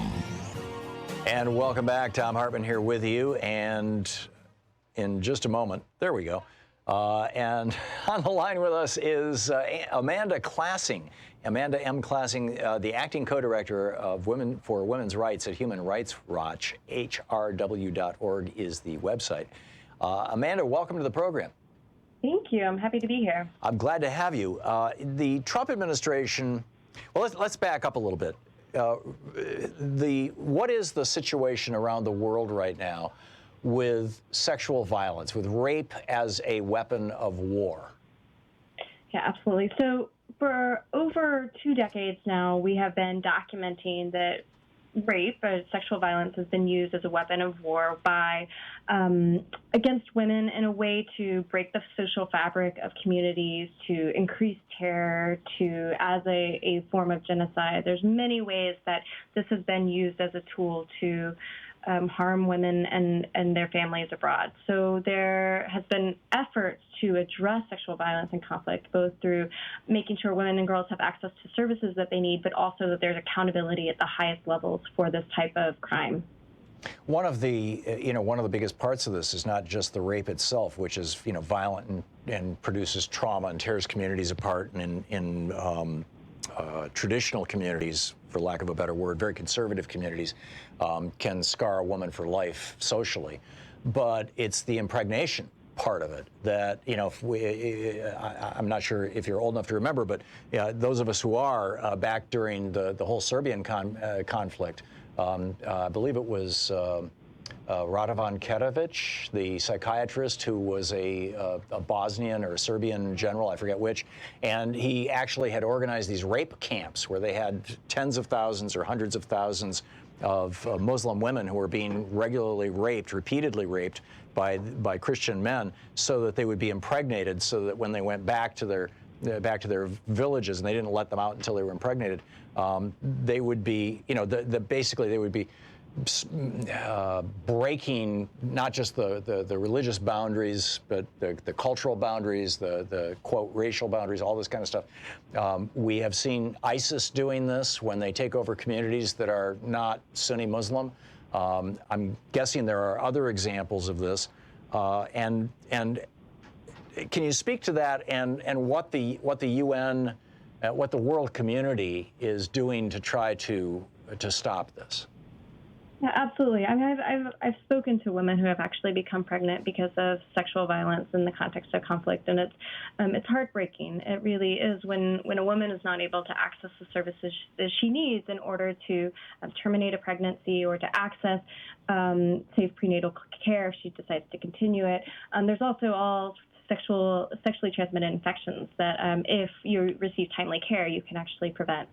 The global community came together in 2000 and adopted a resolution at the Security Council, Resolution 1325, that addresses women, peace, and security. And the idea was to, one, raise the disparate impact that women suffer in conflict, particularly sexual violence in conflict, but also to increase the number of women that come to the table for peacekeeping, and also increase women's political participation after countries transition from conflict. There was a concerted effort to really put women on the agenda, on the peacekeeping agenda.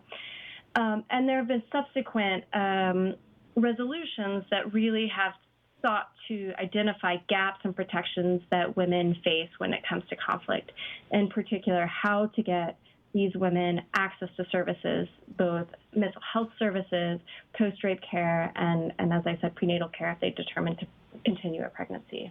Right. So, this is all pretty straightforward stuff. We're condemning rape as a weapon of war, and we are offering, and we are in favor of, and want to facilitate offering services, medical services, to women who have been raped as a weapon of war. And so this comes to the United States for, is ratification the correct word? So it actually was a resolution to be voted upon at the Security Council this week. And the Trump administration comes out and says what?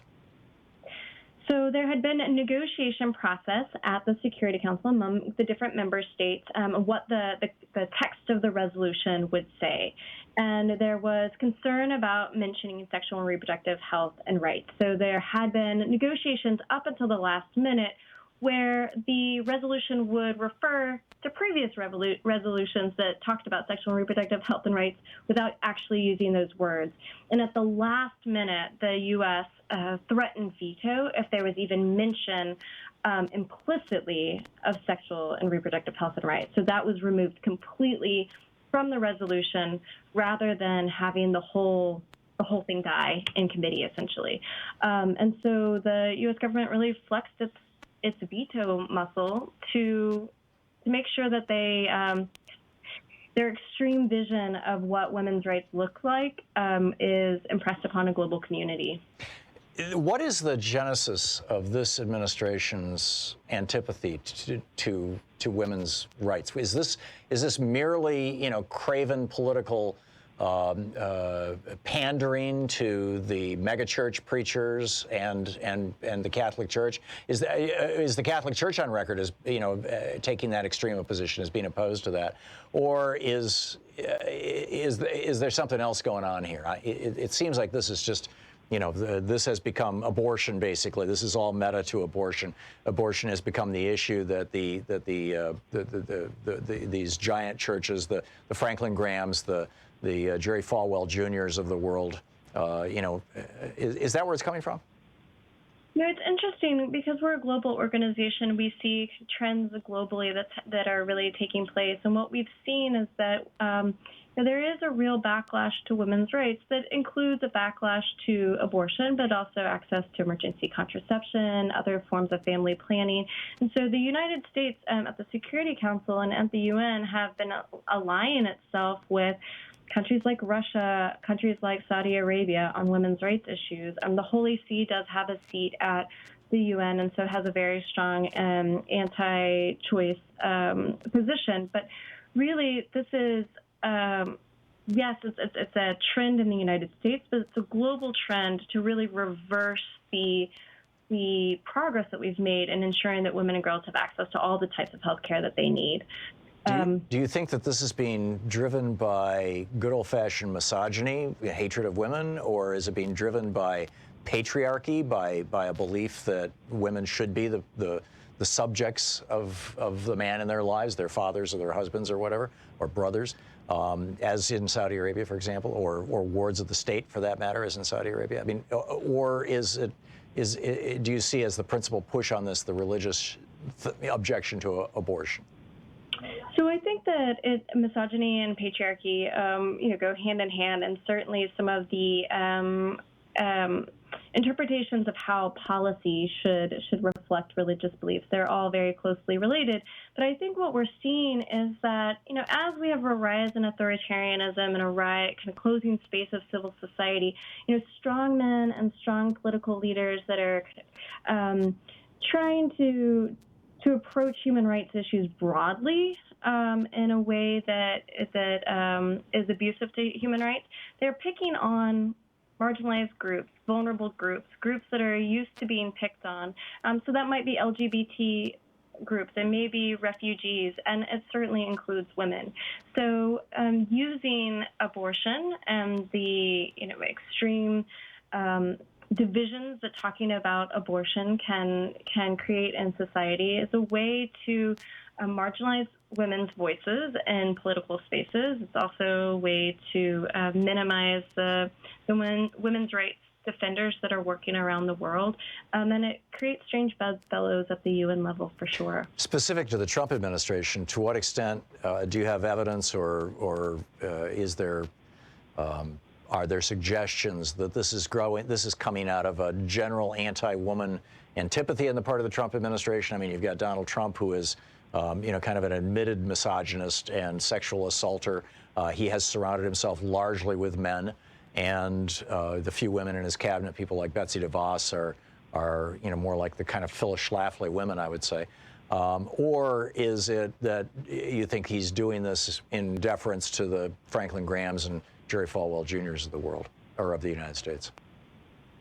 The source of where the policy is coming from, I can't speak to, but what I can say is that we see from the local level to the global level, there's consistent attack on women's rights coming from the Trump administration. So you look at, there's a domestic version of a global gag rule that limits what it is service providers that use federal family planning dollars can actually say to their patients.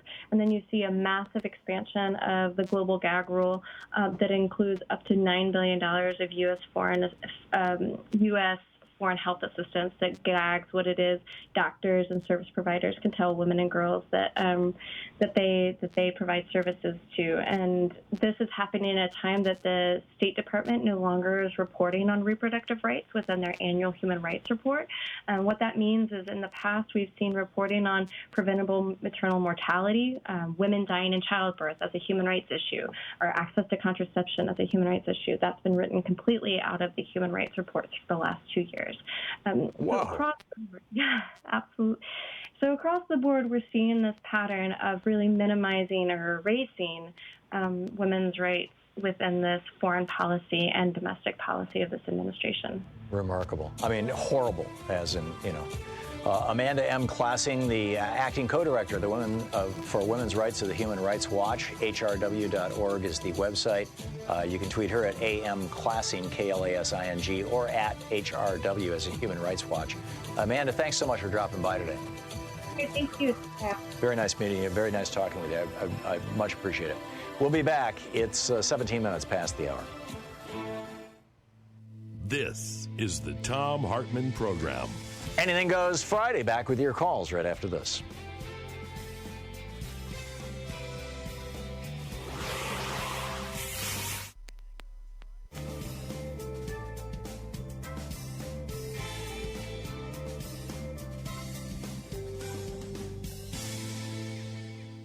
And welcome back. Juan in Los Angeles. Hey, Juan, what's on your mind today? Hi, thanks for taking the call. Sure. I wanted to go back to the popular vote compact that you were talking about, which I think is a brilliant idea, and it would be dreamy to see it work. What do you think are the red states maybe that have the best chance of flipping the legislatures there in 2020?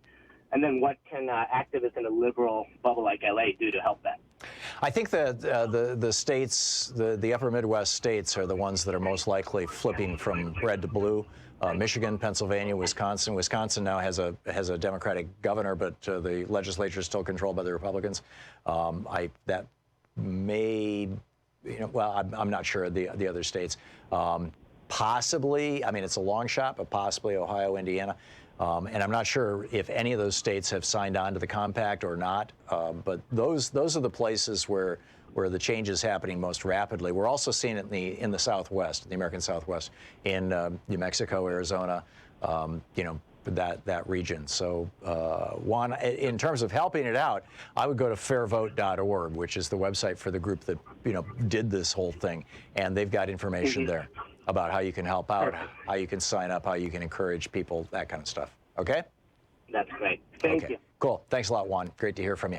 Josh in Boulder, Colorado, watching us on YouTube. Hey, Josh, what's up? Hey, Tom. Thanks for taking my call. Sure. There's an opinion article in The Guardian today titled, "Here's One Thing Democrats Can Do to Win Rural Voters. Fight Factory Farms."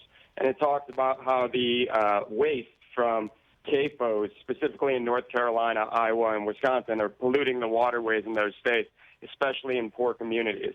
I also got an email from the Environmental Working Group about the E. coli outbreak in 10 states right now, and 56 tons of beef have been recalled. At the same time, the Trump administration wants to allow the meat producers to regulate themselves. Earlier this month, they've allowed the pork producers. Now they're working on the cattle industry. Correct. I really wish that Democratic candidates would speak to these issues, but I don't really see any of them out in front on this. What do you think about that? Well, frankly, I have no idea where various Democrats are on the issues, but you've articulated them well. I mean, this is a crisis in the United States, particularly for these states that have been targeted, and those three states in particular. And the other thing is, I'm not sure about everywhere else across the country, but in North Carolina, I believe that more than half of the giant hog operations are actually owned by Chinese companies. Yeah, I mean, that's a big issue as well, on top of the fact that our climate just cannot sustain the amount of animals that we're using to consume. I mean, it's the number one reason for ocean acidification, rainforest deforestation, so many other issues, not to mention all the grain that we end up feeding and the water that we end up feeding and it's a major animals. Yeah, it's a major contributor to global warming as well, because particularly with cows, when they feed them grain rather than grass, the cows fart methane rather than normal whatever. And right, it's 28 to 32 times more harmful than CO2 in our environment, and it's ridiculous that this is not being addressed. Tulsi Gabbard, I know, is a vegetarian. Cory Booker's a vegan, but even they're not really speaking to these issues. I wonder if there's like concentrated industry lobbying power or something that has candidates cowed. I don't know, Josh. That's I agree with you. This is a big deal. It's not just wrong in a moral sense. It's wrong for the environment, but I think in many cases it's wrong in a legal sense. And this is the kind of stuff that CELDEF is working on, the Community Environmental Legal Defense Fund. CELDF.org is their website. You should check it out. Josh, thanks for the call. We'll be right back.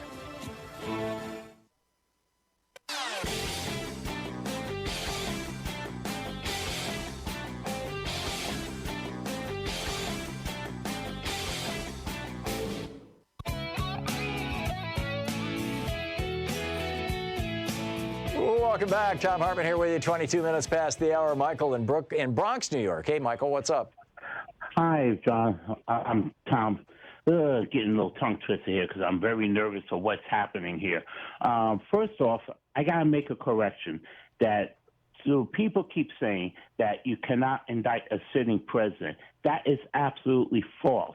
You can indict a sitting president. That is just a DOJ policy. It's a policy. It is not a law, and there are no laws prohibiting taking such action against a sitting president for. You're absolutely right. And I would add to that, Michael, if the President of the United States were to openly commit treason, if the President of the United States were to openly commit murder, if the President of the United States were to, openly commit a genuinely heinous crime, I think that the Justice Department would go ahead and indict that president. And so the question, and so the Justice Department policy of not indicting a sitting president, which was hatched back, by the way, during by the Nixon Justice Department, that policy, the rationale for it is that the president is so busy every day involved in such important issues that we can't distract him. I'm not sure that you can even make that argument with Donald Trump, who gets 6 hours a day of television watching and is on the golf course most of the time. I mean, he really seriously doesn't spend that much time being president. So, yeah, I'm with you, Michael. Yeah, and that will lead me to say that I think Joe Biden hit the nail on the head with his narrative when he started his campaign, because when you look at it, we can talk about the health care issues that and talk about the equal pays and all the other domestic issues that we've heard time and time again. I get it, you get it, everybody gets that.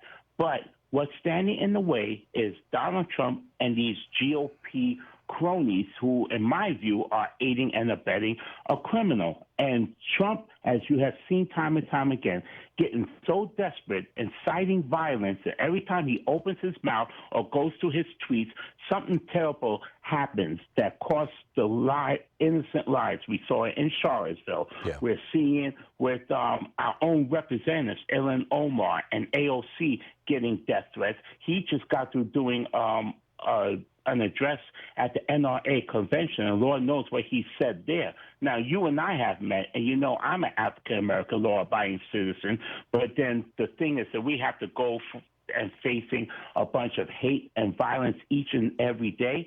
Yeah. People keep saying get the votes out for 2020, but it's kind of difficult getting the votes out if you got a target on your back. Yeah. You understand what I'm saying? Yeah, I'm with you. And then Donald Trump came out this morning and they asked him about Charlottesville again. And he was like, oh, I said the exact right thing. Those people weren't there to say Jews will not replace us. Those people were there because they were protesting one of our great generals, Robert E. Lee, his statue being taken down. Wait a minute. Robert E. Lee led an insurgency. That's called being a traitor, not being a great general, number one. Number two, Robert E. Lee specifically in his later years asked that there not be any memorials to him or any memorialization of his treason because he had apologized for it, repudiated it.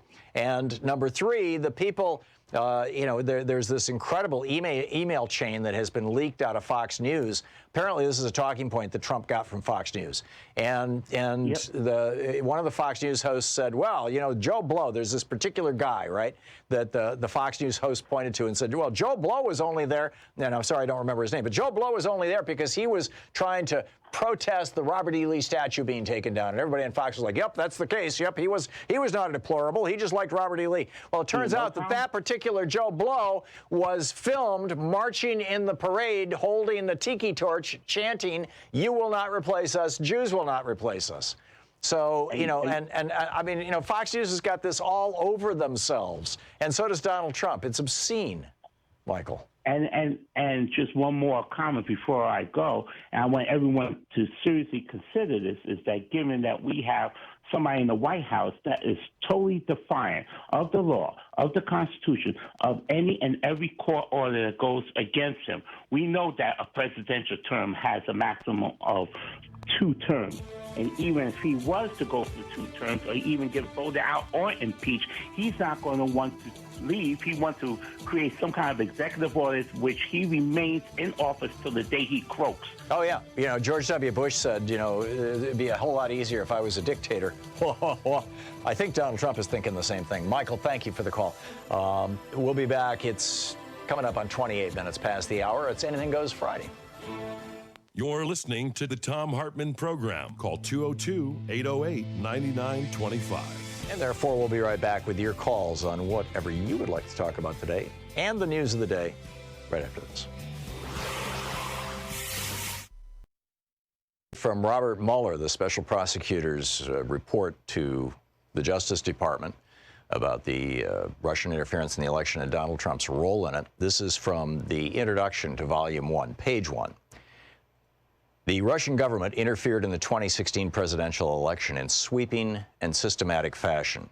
Evidence of Russian government operations began to surface in mid-2016. In June, the Democratic National Committee and its cyber response team publicly announced that Russian hackers had compromised its computer network. Releases of hacked materials, hacks that public reporting soon attributed to the Russian government, began that same month. Additional releases followed in July through the organization WikiLeaks, with further releases in October and November. In late July 2016, soon after WikiLeaks' first release of stolen documents, a foreign government contacted the FBI about a May 2016 encounter with Trump campaign foreign policy advisor George Papadopoulos. Papadopoulos had suggested to a representative of that foreign government that the Trump campaign had received indications that from the Russian government, that it could assist the campaign through the anonymous release of information damaging to Democratic presidential candidate Hillary Clinton. That information prompted the FBI on July 31st, 2016, to open an investigation into whether individuals associated with the Trump campaign were coordinating with the Russian government in its interference activities. That fall, 2 federal agencies jointly announced that the Russian government, quote, directed recent compromises of emails from U.S. persons and institutions, including U.S. political organizations, and these thefts and disclosures are intended to interfere with the U.S. election process, end quote. After the election in late December 2016, the United States imposed sanctions on Russia for having interfered in the election. By early 2017, several congressional committees were examining Russia's interference in the election. Within the executive branch, these investigatory efforts ultimately led to the May 2017 appointment of Special Counsel Robert S. Mueller III. The order appointing the special counsel authorized him to investigate, quote, the Russian government's efforts to interfere in the 2016 presidential election, end quote, including any links or coordination between the Russian government and individuals associated with the Trump campaign. As set forth in detail in this report, the special counsel's investigation established that Russia interfered in the 2016 presidential election principally through 2 operations. First, a Russian entity carried out a social media campaign that favored presidential candidate Donald J. Trump and disparaged presidential candidate Hillary Clinton. Second, a Russian intelligence service conducted counter-intrusion operations against entities, employees, and volunteers working on the Clinton campaign and then released stolen documents. The investigation also identified numerous links between the Russian government and the Trump campaign. Although the investigation established that the Russian government perceived it would benefit from a Trump presidency and worked to secure that outcome, and that the campaign expected it would benefit electorally from information stolen and released through Russian efforts, the investigation did not establish that members of the Trump campaign conspired or coordinated with the Russian government in its election interference activities. Below, we describe the evidentiary considerations underpinning statements about the results of our investigation and the special counsel's charging decisions, and we then provide an overview of the 2 volumes of our report. The report describes actions and events that the special counsel's office found to be supported by the evidence collected in our investigation. In some instances, the report points out the absence of evidence or conflicts in the evidence about a particular fact or event. In other instances, when substantial, credible evidence enabled the office to reach the conclusion with confidence. Where that happened, the report states that the investigation established that certain actions or events occurred. A statement that the investigation did not establish particular facts does not mean there was no evidence of those facts. In evaluating whether evidence about collective action of multiple individuals constituted a crime, we applied the framework of conspiracy law, not the concept of collusion. In so doing, the office recognized that the word collude was used in communications with the acting attorney general, confirming certain aspects of the investigation's scope, and that the term has been frequently invoked in public reporting about the investigation. But collusion is not a specific offense or theory of liability found in the United States Code, nor is it a term of art in federal criminal law. For those reasons, the office's focus on analyzing questions of joint criminal liability was on conspiracy as defined in federal law. In connection with that analysis, we addressed the factual question whether members of the Trump campaign, quote, coordinated, a term that appears in the appointment order, with Russian election interference activities. We understood coordination does not have a settled definition in federal law, federal criminal law. We understood coordination to require an agreement, tacit or express, between the Trump campaign and the Russian government on election interference. That requires more than the two parties taking actions that were informed by or responsive to the other's actions or interests. We applied the term coordination in that sense when stating in the report that the investigation did not establish that the Trump campaign coordinated with the Russian government in its election interference activities. The report on our investigation consists of 2 volumes. Volume 1 describes the factual results of the special counsel's investigation of Russia's interference in the 2016 presidential election and its interactions with the Trump campaign. Section 1 describes the scope of the investigation. Sections 2 and 3 describe the principal ways Russia interfered in the 2016 presidential election. The Mueller Report. Want to connect with the show online? You can find the Thom Hartmann Program on Facebook, Twitter, and Instagram. Report.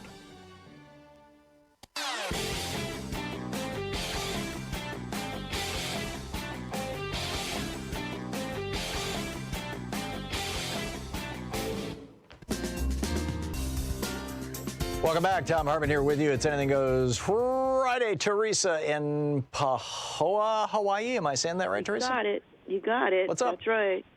I just wanted to add on a little bit about what Amanda Lansing was saying. Mm-hmm. Over on, I was watching Democracy Now, and on there was Dr. Leanne Wynn, the president of Planned Parenthood, mm-hmm. the public health advocate also.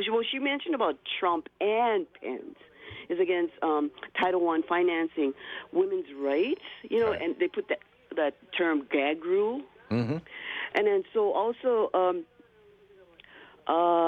she said it was very unethical and it discriminates the people, especially women with low income.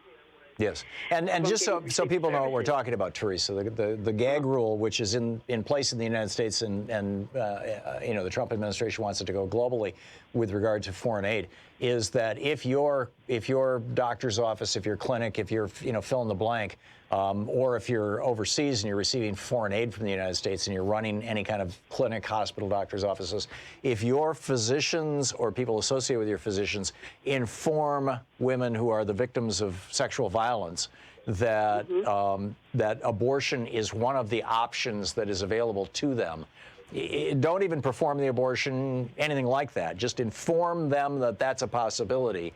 Then you no longer qualify for federal funds. Exactly.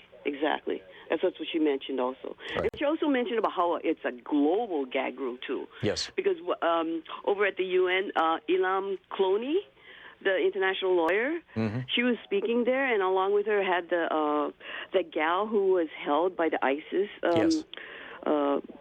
ISIS people, the soldiers, where she was raped, sexually assaulted by them. She was there too, giving her testimony to the other countries, and especially and France and other countries spoke up against what they want to, those words, so-called words that Trump wants to be taken out of the document, mm-hmm. to have the gag rule. So it's a global gag rule that's going on also. Amazing. Yeah, this what you're seeing is hopefully the last dying gasps of patriarchy, although you look at Saudi Arabia where they actually had a crucifixion, to celebrate Easter, I guess. It's bizarre, and these were people in many cases who were simply out protesting for women's rights. Teresa, thank you for the call. Spot on, everything you said. Cliff in Canyon Country, California. Hey, Cliff, what's on your mind? Hi, Tom. I know it's not a game. This is our country at stake, but we're all witnessing this presidential election. So in the game of politics, it seems to me that's been a huge mismatch the last several years. The Republicans just punking the Democrats. Yeah. I mean, it's like the Democrats are bringing a toothbrush to a gunfight, Tom. They have to fight fire with fire because you have a lawless president and you have a complicit Senate. The nice guy approach is just not going to be effective. We have to, we had the blue wave. We thought that was going to make this huge difference. And we're all waiting for the Mueller report. That was going to be the big ticket. It's just emboldening him. He doesn't care about laws. He could care less what the law says. I mean, you remember when in Obama's last year, Mitch McConnell blocked Merrick Garland from even getting a vote for like a whole year. Even having a hearing. Having a hearing. The Trump gets elected. He's got 2 Supreme Court justices already on there. They're stacking the courts, the lower courts, with all these right-wing nuts. We got to change our tactics. I'm not excited about Joe Biden. I'm sorry. If he's a nominee, I will vote for him 100%. But it's just another older white guy. I would rather vote for Bernie as an older white guy because he's the progressive and I love his ideas. But I don't know, Tom. It just worries me that even though Trump only has 37% of the backing, popularity. Right. It just seems they play the game. They play the game better, They do, and part of what they have on their side is that they don't care if it's true or not. The GOP has demonstrated. They've been demonstrating this, by the way, since the Reagan administration. One of the big probably the biggest lie of the Reagan administration was trickle-down economics, and these lies have become the basis, have become the fabric of Republican rule, and then so Trump is the perfect, the obvious end point of Republican rule in the United States. And I agree with you. It's you got to bring a chainsaw to a knife fight. Absolutely. And can I say one more thing, Tom? Yeah, very quickly, Cliff. I'm just really disgusted with the silence regarding Trump's veto of regarding Yemen. Because every day of non-action is just more death and destruction and starvation for those poor people. Yeah. And I just really wish the Dems could be more public about it. I agree. Cliff, thank you for the call.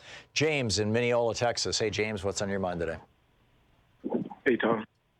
I want to talk to you about the census real quick. Sure. Yeah. And I want to see, do you understand how the census, I think it's appropriate to ask the question if you are a citizen, because right now, a lot of especially Black Americans who are native, who have been here, are being lumped in with Africans who come over. And James, what does that have to do with anything? Can I just please explain? I'm listening. Excuse the numbers for saying that Black people are doing okay when Black people really aren't. Because Africans come over here and they do well.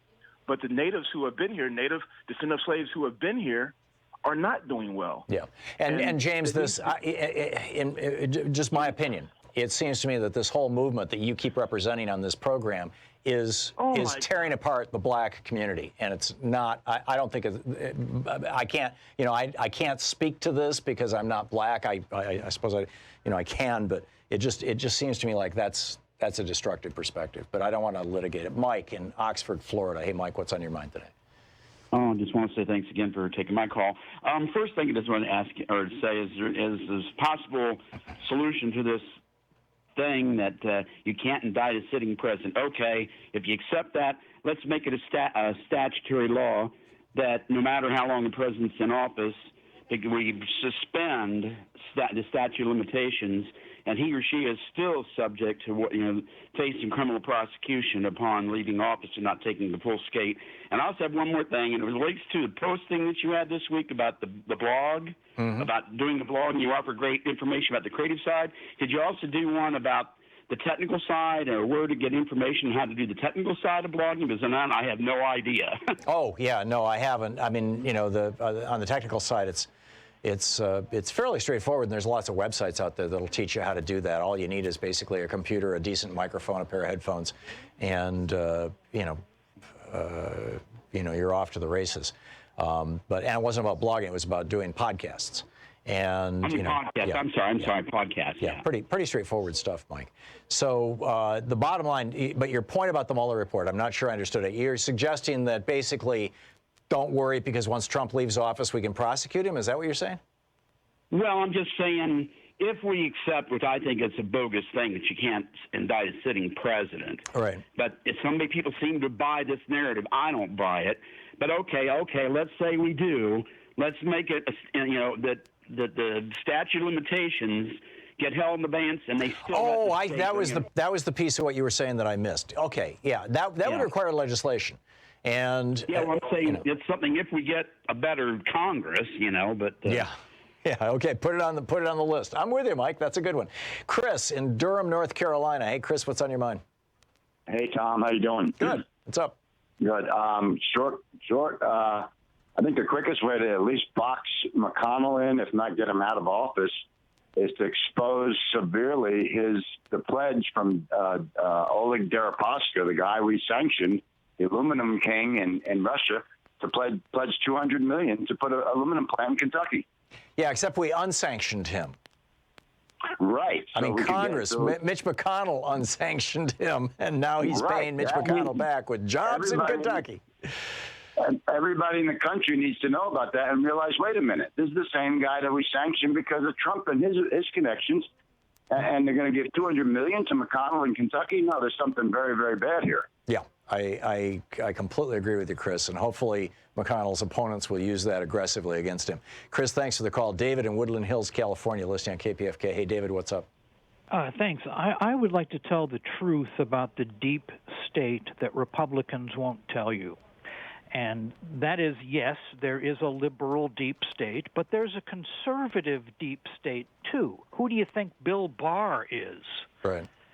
In positive, they are the elders, the veterans, been there, done that, know what to do. We actually need them, and we need them to live by the highest standards. They set the stage, and we need them to lead in a positive way. So there's a liberal deep state, but there's a conservative deep state, too, and they want to destroy the liberal deep state, keeping the conservative deep state in place. Yeah, you're absolutely right, and this is among, long-term bureaucrats and people, administrators who work for the government over multiple administrations, and Steve Bannon came right out and declared a war on them. He said the goal of the Trump administration is to dismantle the administrative state. Which is basically, they're translating that into, quote, deep state, end quote, but basically it's destroy the United States government. Right, except for the conservative deep state. Right. That will strengthen. That little fragment of it, right, which is made up of Bill Barr and 5 right-wingers on the U.S. Supreme Court. David, thank you for the call. We're going to check in with Talk Media News in about 4 minutes and find out what's going on in the world today. In the meantime, stick around. It's 45 minutes past the hour on the Thom Hartmann Program, the place where smart people get their news. Stick around. We'll be right back.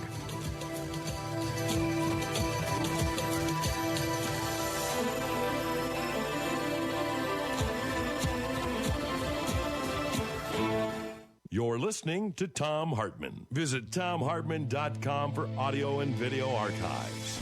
We'll be back with Talk Media News in just a moment. Stick around.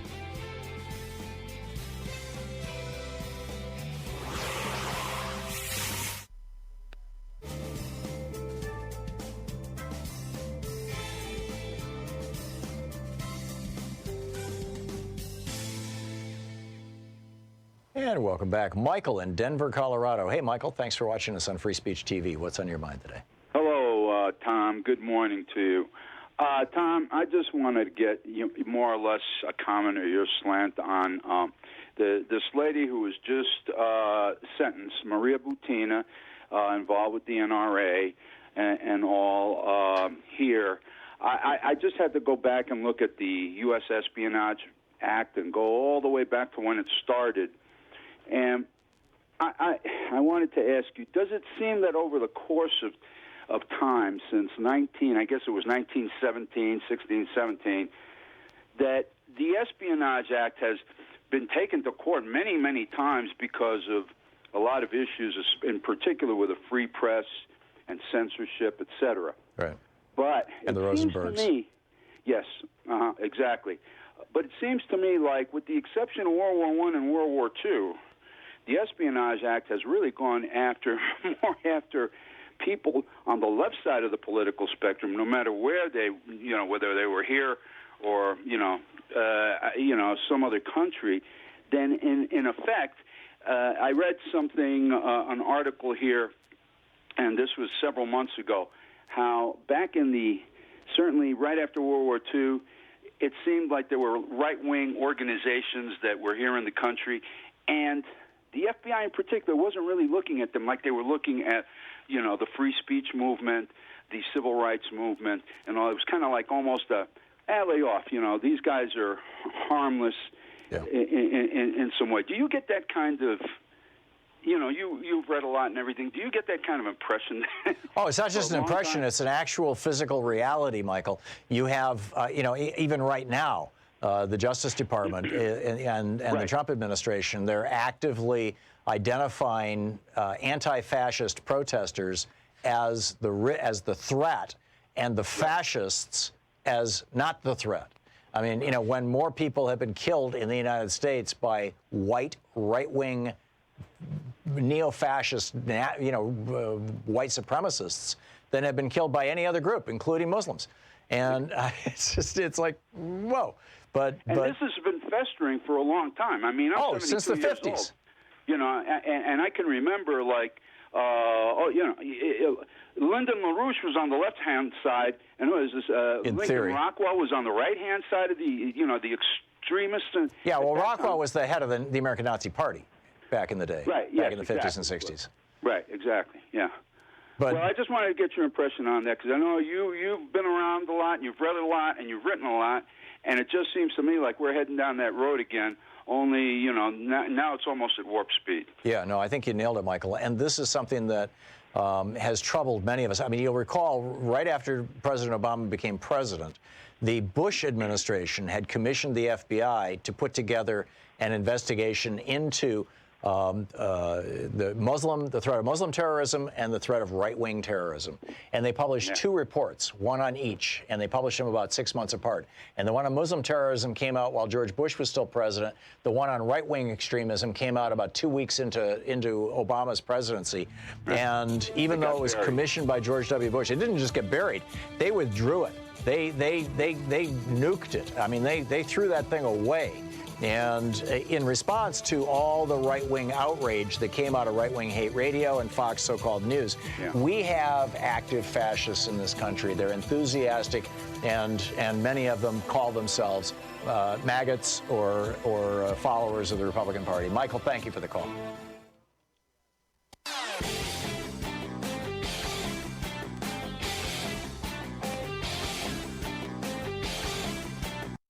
Every day here on the Thom Hartmann Program, Louise and I and our team, Sean, Nate, Shira, Dave, Chase, Sue, Nigel, Ron, we all work to put together the very, very best show we possibly can. And there's an enormous amount of work that goes into the show. And one of the things that comes out of that is a lot of content, a lot of specific information that we go through and we dig out and, we want to share with you. And Sue puts that into our newsletter every week. And I think you will, if you don't already receive our newsletter, it comes in email every day, about an hour after we're off the air, or maybe a couple hours after we're off the air. And Sue goes through and pulls literally every link to every story that we talked about and puts it into the newsletter. It's free. We don't sell a list or anything. You complete safety and security. There's no charge. There's no nothing. Just, plug in your email address over at thomhartmann.com. And you get signed up for the newsletter. It's all fairly obvious. You'll see it on the website. So check it out, thomhartmann.com. Thank you. Want to connect with the show online? You can find the Thom Hartmann Program on Facebook, Twitter, and Instagram.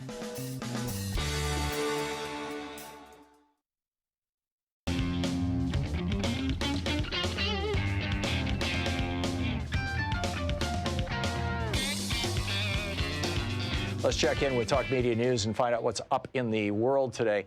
On the line with us is, this report brought to you by goatsfortheoldgoat.com and Loving What You Do, Ellen Ratner's new book. On the line with us live from New York is the chief foreign correspondent for Talk Media News, Luke Vargas. Luke also produces a 2-minute podcast every day. Luke, welcome back to the program. Kim Jong-un just got home, or is headed back home to North Korea after his meeting with Putin, with Vladimir Putin, President Putin of Russia. And what came out of that? Do we know? Not all that much. I don't think that's terribly surprising.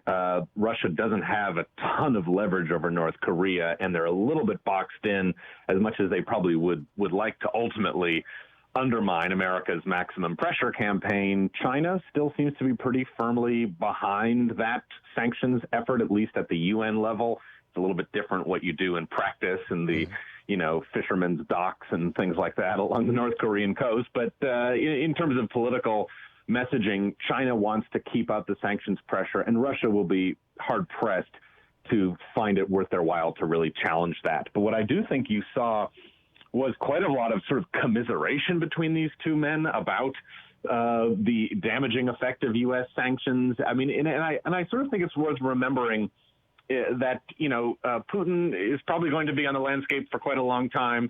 Xi Jinping in China has done away with term limits.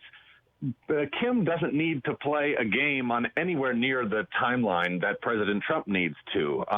Having a meeting with Vladimir Putin now in which they both sort of roll their eyes at Washington policy, but then meet again in 5 and then 10 and then 15 years from now, those are the sort of ways in which you, sort of normalize yourself within international diplomacy. And I think figure out a way to have other messengers for your message.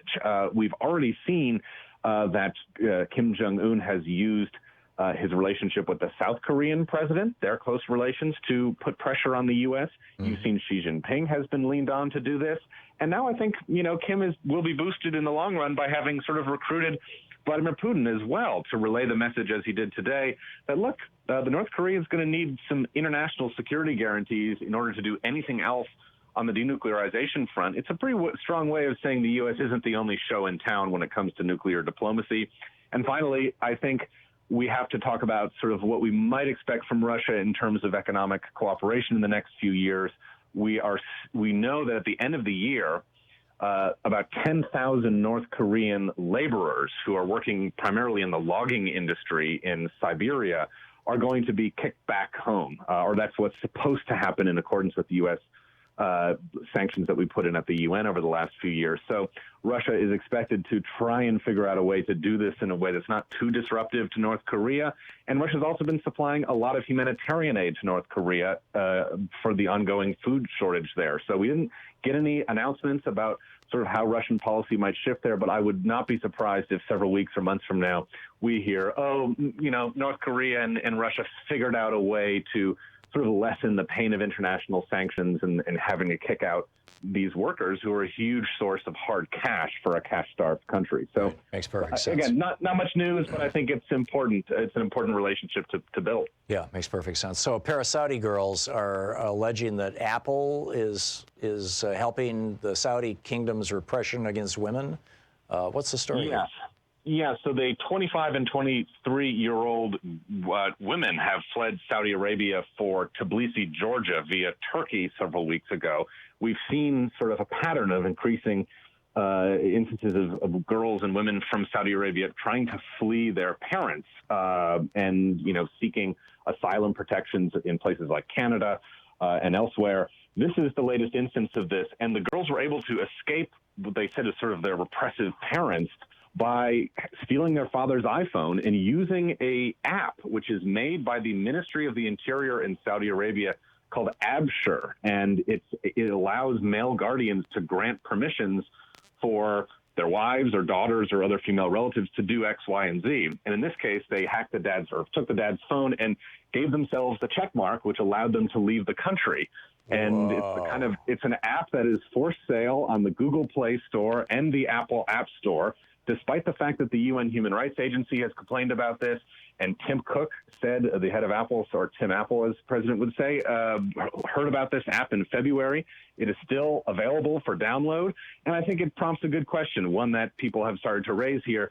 You know, some people say this is better than the alternative of actually having male guardians have to be physically present all the time. I would argue that sort of, in a way, modernizing and or streamlining repression with technological fixes probably makes it more likely that that repression will continue longer. And that it's like saying instead of having slaves in chains, let's have them in ankle bracelets. Electronic bracelets. It doesn't matter the technology; it's still slavery. Right. So again, I think this is a good call to be making to Apple to reconsider this. You know, they have a motto, "Don't be evil." This doesn't really seem to fit in with that. But wasn't that Google's motto? Yeah. Oh, maybe I'm getting it wrong. But these tech companies have made pretty dubious partnerships in the past, and this is just the latest example. Amen. Luke Vargas with Talk Media News. Thank you, Luke. Thank you, Tom. Great talking with you. We'll be back right after the top of the hour. Adam Higginbotham is going to be with us. He is talking about this extraordinary event 36 years ago of Chernobyl. You're listening to Thom Hartmann.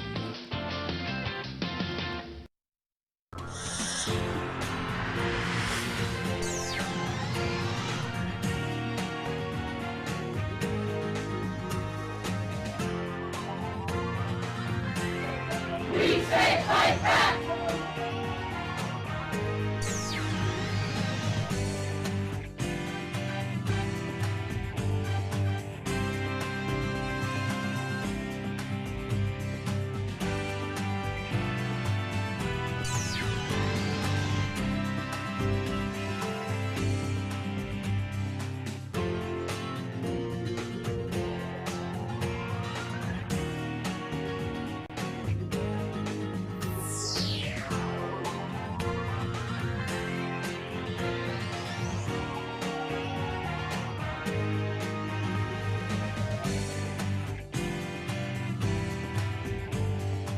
From Robert Mueller, the special prosecutor's report to the Justice Department about the Russian interference in the election and Donald Trump's role in it. This is from the introduction to Volume 1, page 1.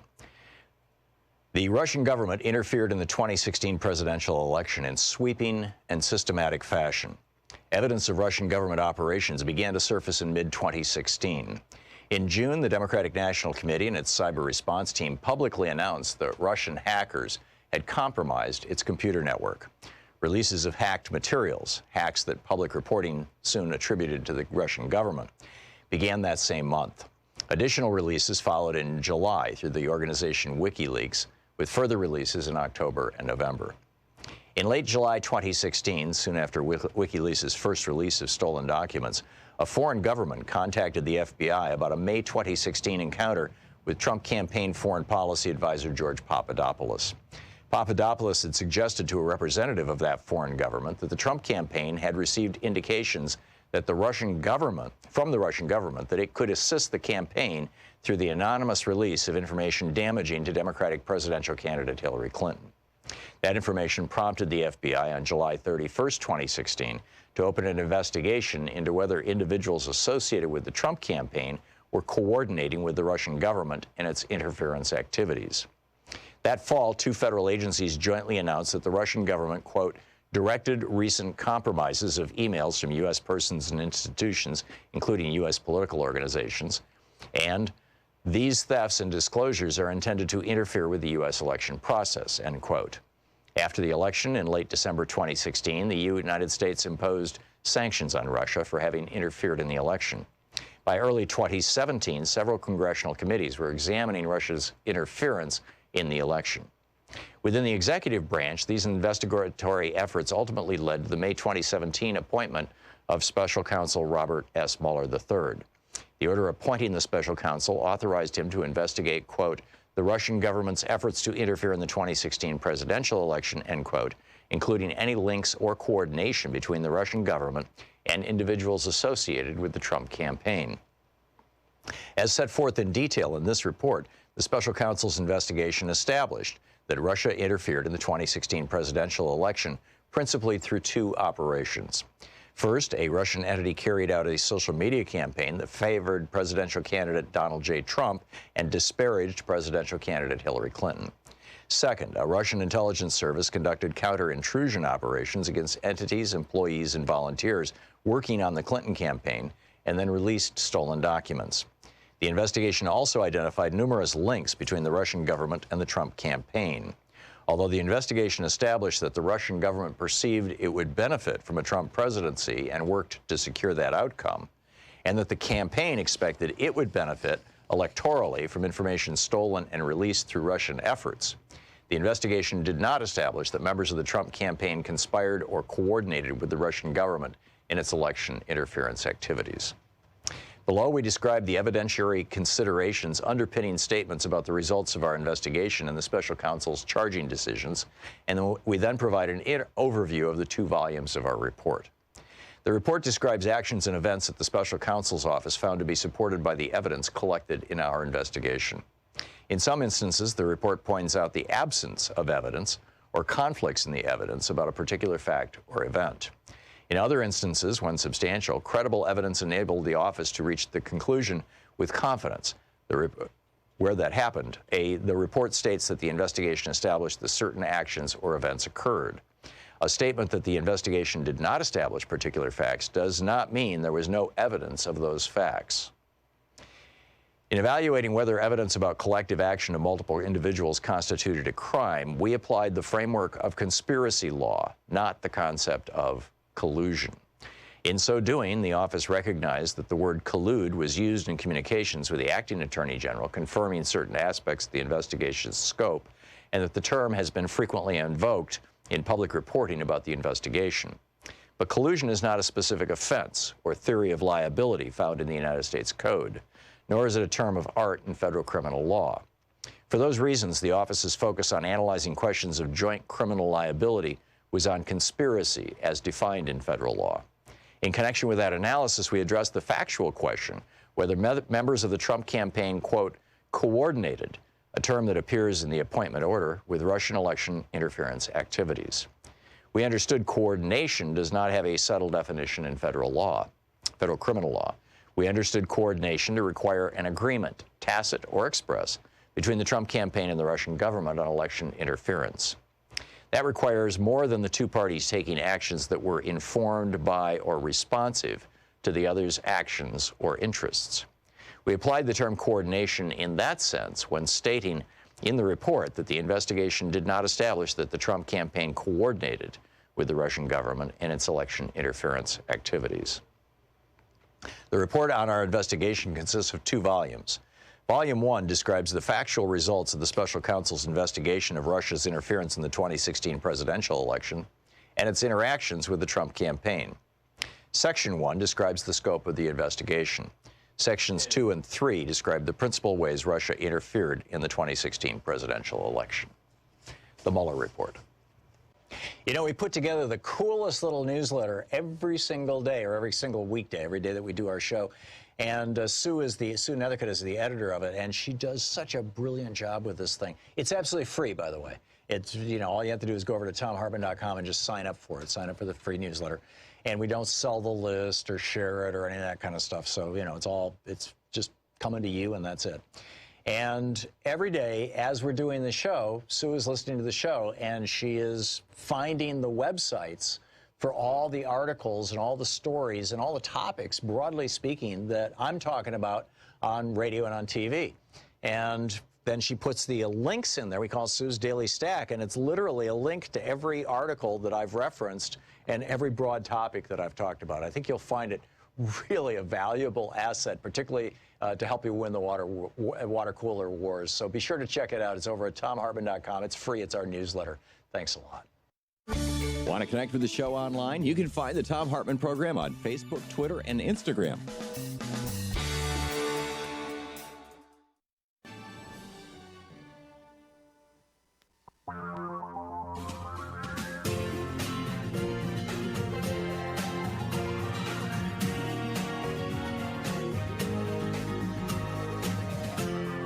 This is the Thom Hartmann Program.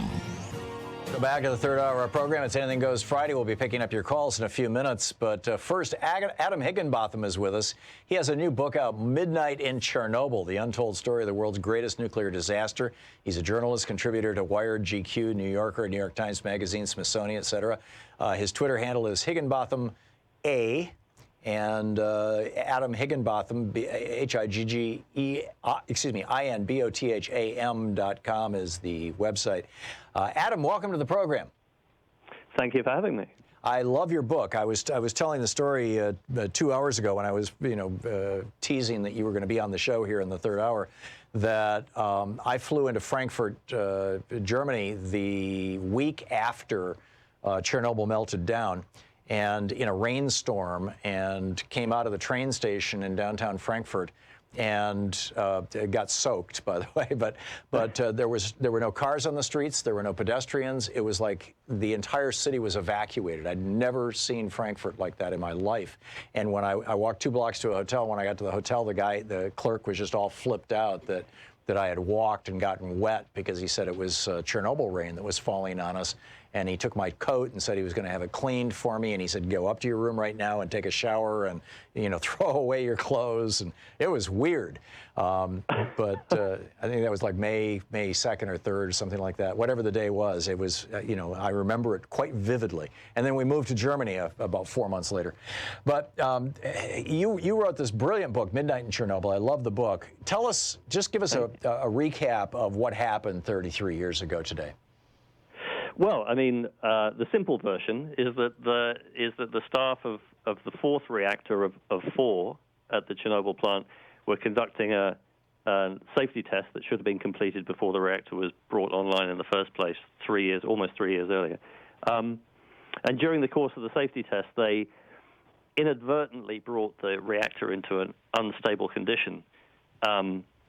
And a series of design defects that the designers of the reactor had known about for years, but had successfully covered up and kept, often even from the people who were operating it, came together with the instabilities that they caused because of the test, and what they call a reactor runaway started, where the fission reaction inside the core of the reactor just ran out of control in a matter of split seconds, resulting in a massive explosion, and then the reactor disintegrated, the roof of the building was destroyed, there was no containment building, so this huge pillar of radioactive contamination escaped immediately into the atmosphere and was snatched away by high-altitude winds and began its journey around all of the northern hemisphere.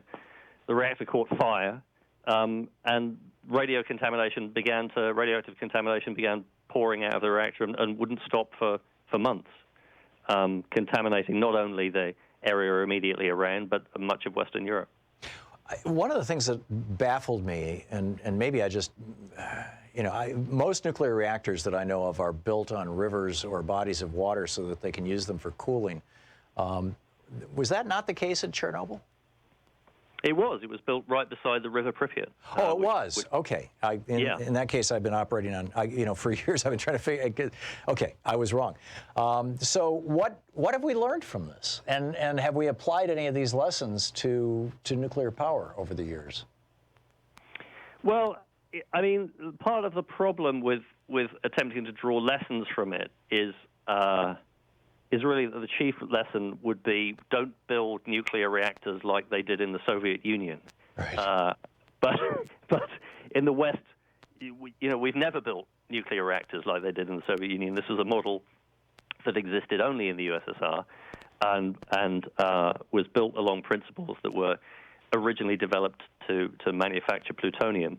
And it was innately unstable. And then on top of these innate instabilities, they developed these further design defects, and this was complicated by the levels of secrecy that enveloped all of the Soviet nuclear program. Yeah. And so it meant that this was a kind of one-off historical event.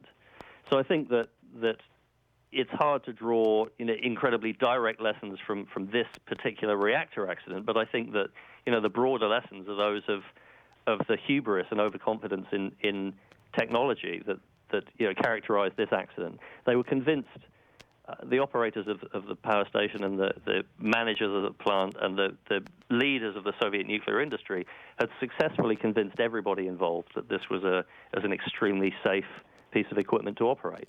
Yeah. And you know, it was that really laid the path to the accident as much as anything else. Well, Louise and I and our kids moved to Germany in June of 1986. 3 months later, or a couple months later, and much to my wife's embarrassment, I bought a little handheld Geiger counter. It was a model that was made by the folks at the farm in Somerville, Tennessee. And I would, and when we were living there, two things that I noticed. The first was that the German government standards maximum cesium radiation in milk was originally, as I recall, 5 becquerels per liter. They raised that to 50, then they raised that to 500, if I'm remembering correctly. You probably have this in your book, or you probably know these numbers right off the top of your head. And so I would go to the supermarket. We were living in Steinach up in the northern Frankenwald, and the nearest big town was Kulmbach, and we'd go to the Kulmbach to the supermarket, and I'd walk around the store with my Geiger counter. And it was incredible because it would just go tick, tick, tick, tick. And then you walk by mushrooms and it would go, brrr, you know. You walk by the milk counter and it would go bip, bip, bip, bip, bip, bip, bip, bip.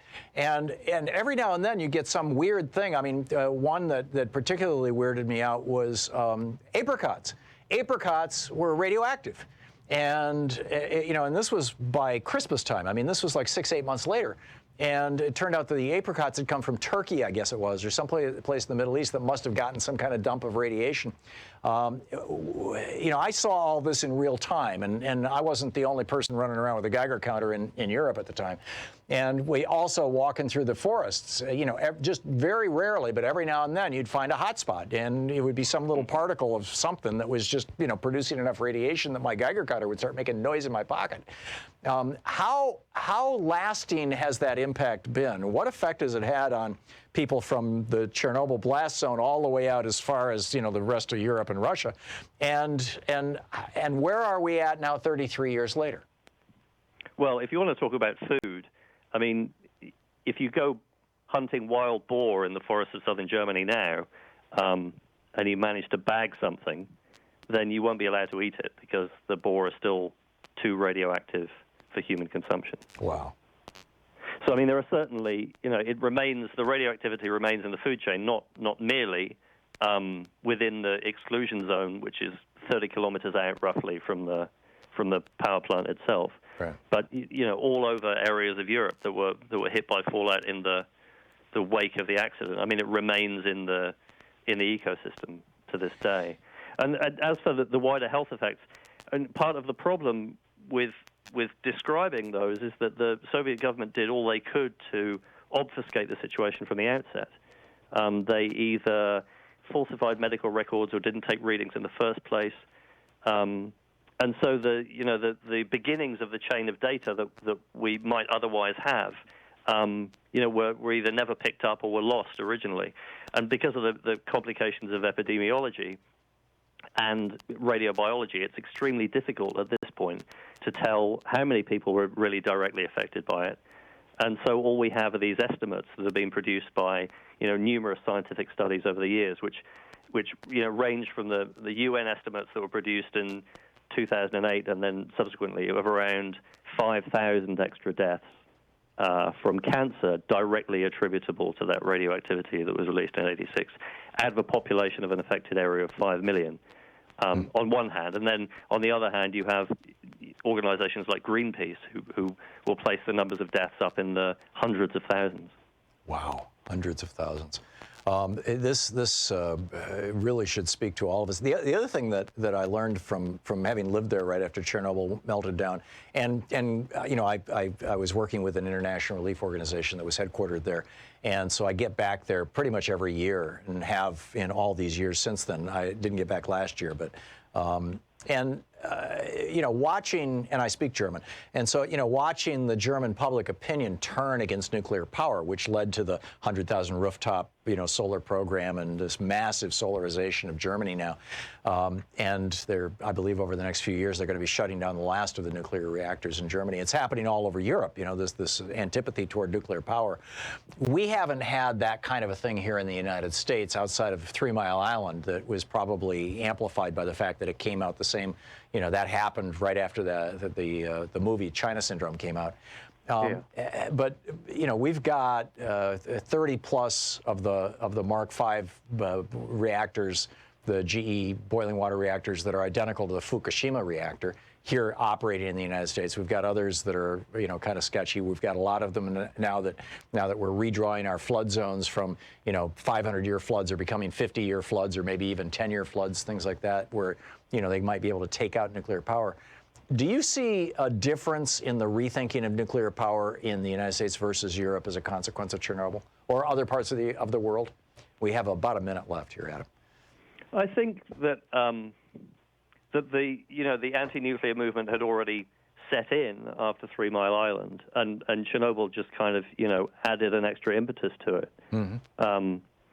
But you've got to remember that in France, for instance, they still make 75% of their electricity from nuclear power. Yeah, so they build out that really infrastructure very aggressively.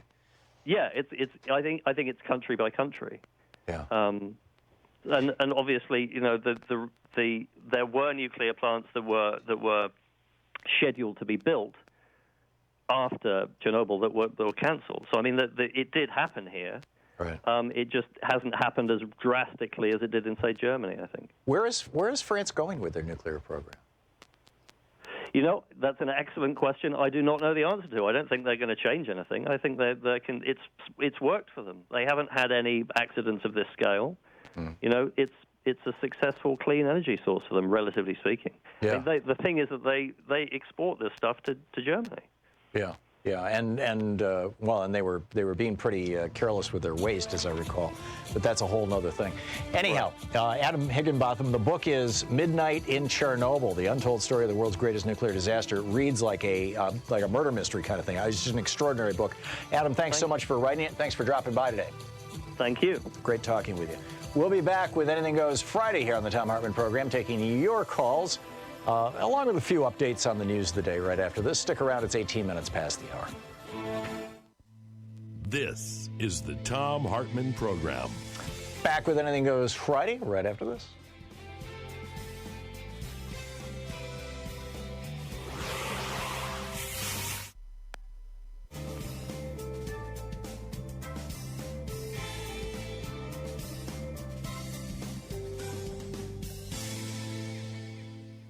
And welcome back. Richard in Durham, North Carolina. Hey, Richard, thanks for watching Free Speech TV. What's on your mind today?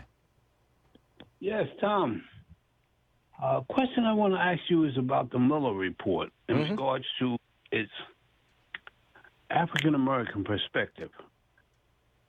Why is it that I don't hear the media mention the fact that the Russians directed their ad buying towards the weakness of racism and towards the African-American community? You're right. You're right. There were a lot of anti-Hillary ads or pro-Trump ads that were targeting the African-American community. I think that they were targeting pretty much every demographic they could find. I mean, they were running ads for Catholics that said that the Pope had endorsed Trump. The other thing is, I want to ask you this question: what do you think of regional autonomy in the South for the African American as a peaceful way of settling the racial divide? I think it's extremely unlikely to work. Why? Because, it would either devolve into apartheid or it would become, a bifurcated state of some sort based on race. And, I haven't seen that work anywhere in the world. I mean, probably the best example of where it doesn't work is Israel. Matter of fact, it has worked in a lot of places around the world. Where? Many nations around the world have regional autonomy. Name one. For the minorities within their boundaries. How about China? How about Russia? China has a million Uyghurs in prison right now. Well, that's not regional autonomy. I was in, I spent a week with the Dalai Lama. If you look at what's going on in Tibet, one of the families, one of the guys that I met when I was in McLeod Ganj in Dharamsala, it was a refugee from Tibet, and the reason he and his family fled is because his older brother had a T-shirt with a picture of John Lennon on it. And he walked into the town square, and the local Chinese police thought that it was a picture of the Dalai Lama because of the round glasses, and they shot him. They executed him in the town square. And so the family fled and ended up in India. Regional autonomy, name a country where it's worked well. It didn't work well in South Africa. It's not working well right now in Israel. My experience of Tibet, it didn't work. It's not working well. I'd be very careful with this, Richard. Well, for one thing, we have 90% of the land that the African Americans own is in the South. 90% of the historically black colleges and universities are in the South. 90% of the farms that we own are in the South. 90% of our population is in 7 to 10 states of the South, which is approximately, according to the last census, 22 million and growing. Therefore, we should build a wall and separate people? No, we should try a peaceful solution to the racial divide. Being that Trump is about to be reelected, we have to have a plan to settle this issue. Yeah, this is really sketchy territory, Richard. I'm not going there, and I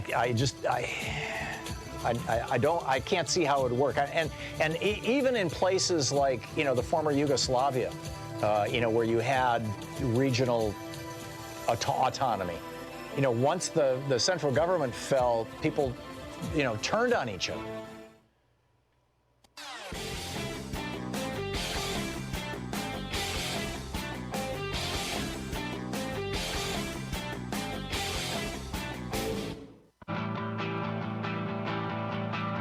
Welcome back. 23 minutes past the hour. Lewis in Salisbury, North Carolina. What's on your mind, Lewis?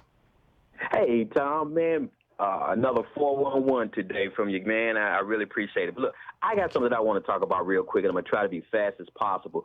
We all know about the birth of Christ, and we know about the nativity scene that every Christmas they show this baby Christ laying in the manger, and you see the shepherd, and you see 3 wise men of color, 3 Muslims, and they say they are from a foreign land. They came and found the Christ Jesus, and to give him gifts. They brought gold, frankincense, and myrrh. Now, it wasn't just a little box of gold. It was a caravan of gold that they presented to the baby Christ because they were letting everybody know that this guy is a royalty, this guy is a king. And then they brought frankincense to let him know that this is a person of deity, that he is a God. Yeah, I've read the stories, Lewis, in what is it, Matthew, I believe, or is it Luke? Yeah, Matthew and Luke. But what I was getting at, you know where they originated from, those 3 Magi's or the 3 Muslims? They were Arabs, were they not? Right. They came from Iran. One came from Iran. One came from Iraq, and the other one came from Yemen. And it's so ironic how the world is so after these 3 countries because of, and I believe it's a spiritual warfare. That's what I'm going at. That even King Herod went on and had the babies killed from 2 on down because he could not get there to find out where Christ was. Yeah. So I think it's a spiritual warfare, and I think a lot of countries are going after those 3 countries because they gave homage to our Lord and Savior Jesus Christ. Well, it's possible. I've never heard that theory, Lewis, but, anything's possible, and it is Anything Goes Friday. Thank you for sharing that with us. Paul in Quilcene, Washington. Hey, Paul, thanks for listening to KBCS. What's up? And thanks to you. This is about your thought of fighting fire with fire, which usually, my understanding, means you use your opponent's methods against them. Yeah. And I say when endeavoring to overcome your opponent, you abandon your ethics, your morals, or your honor, your opponent's already won because you've become him. Yeah, that's an excellent point. If we literally were going to fight Trump using the same weapons Trump uses, we would have to start lying and engaging in treachery and treason. And that certainly is nothing that anybody is suggesting. I guess when I was saying fight fire with fire, what I meant was bombast, public outrage, news coverage, the fighting back, the kicking back, the taking really strong positions and holding to them. I mean, Donald Trump saying, I'm not going to recognize any subpoena from Congress. That's mind-boggling. I mean, literally no president has ever said that. Richard Nixon sort of said that about a couple of subpoenas, but nothing like this. This is a whole brand new thing. And as outrageous as that is, it needs to be met with a level of outrage appropriate to it. And I'm not hearing that, frankly. Yep, I agree with you. This is more for all of our listeners to be careful. We must keep our honor and our ethics. And I'll just say this. May you receive in abundance all that you wish for others. Shabbat Tov. There you go. Okay, thank you, Paul. Spot on. And, may we all receive in abundance what we wish for others. And maybe that will be an encouragement to wish the best for even the worst among us, because, we're human beings here. We've got some sort of a moral standing and a moral stature. But Paul's point is spot on. I don't think, though, that any Democratic politicians are talking about, using lies, using treachery, using treason, using basically spitting in the face of the founders and the Constitution as a political strategy, which is what Trump and the Republicans are doing. In fact, Mitch McConnell gaslighting us on Obama's role in trying to reveal what the Russians were up to, when it was Mitch McConnell that sabotaged Obama's efforts to do exactly that. We'll be back with more of your calls on Anything Goes Friday after this. You're listening to the Thom Hartmann Program. Call 202-808-9925. We'll be right back. Stick around. It's Anything Goes Friday.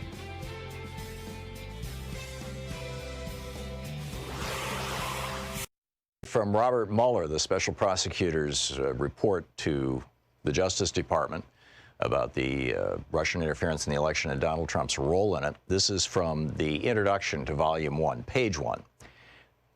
The Russian government interfered in the 2016 presidential election in sweeping and systematic fashion.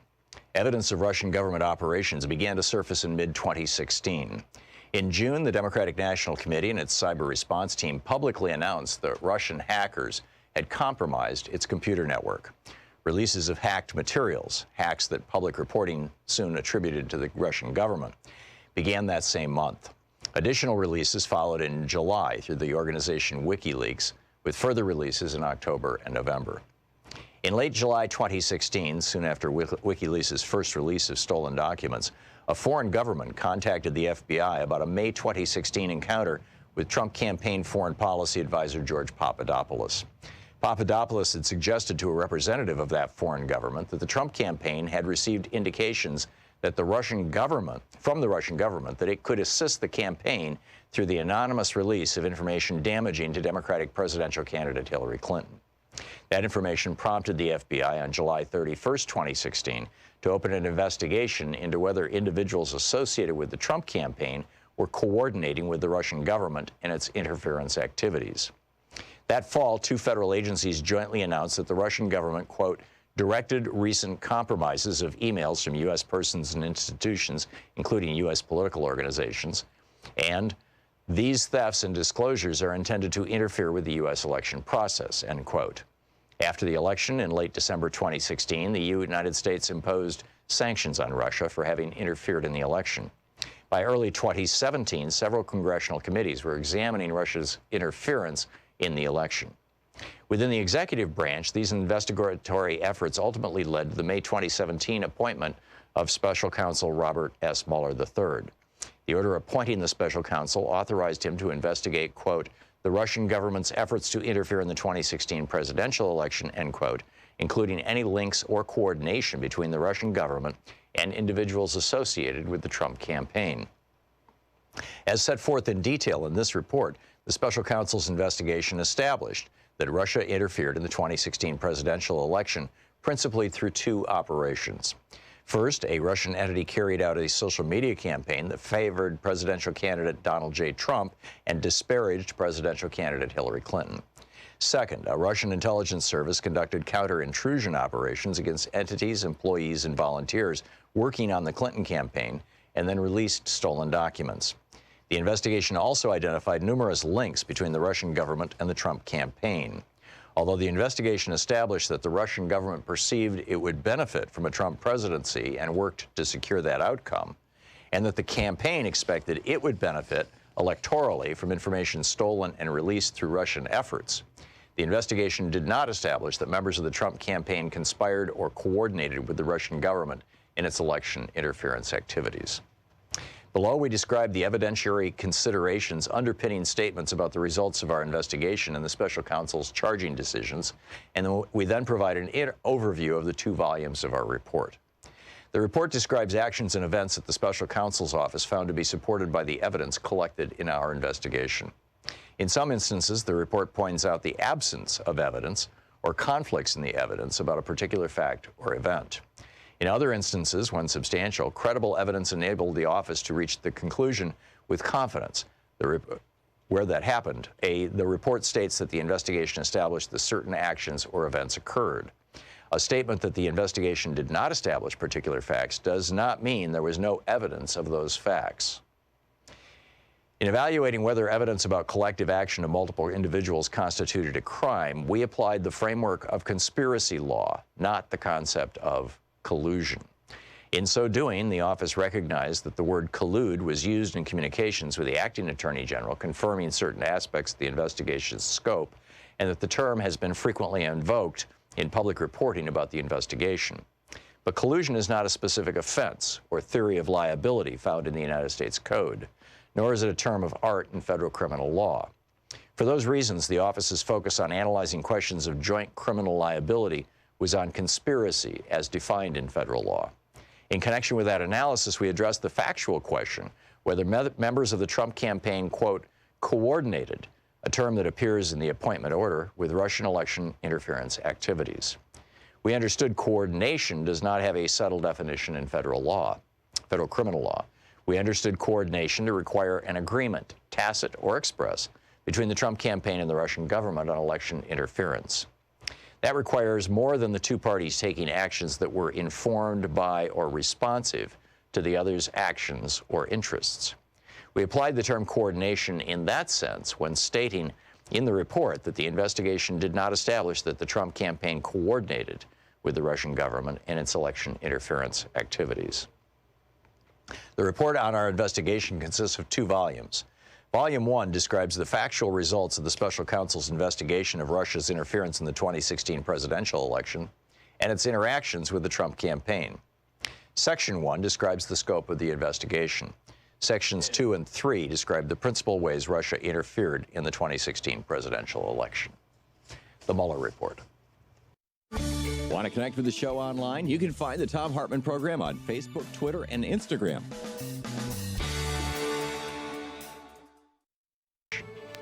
The Mueller Report.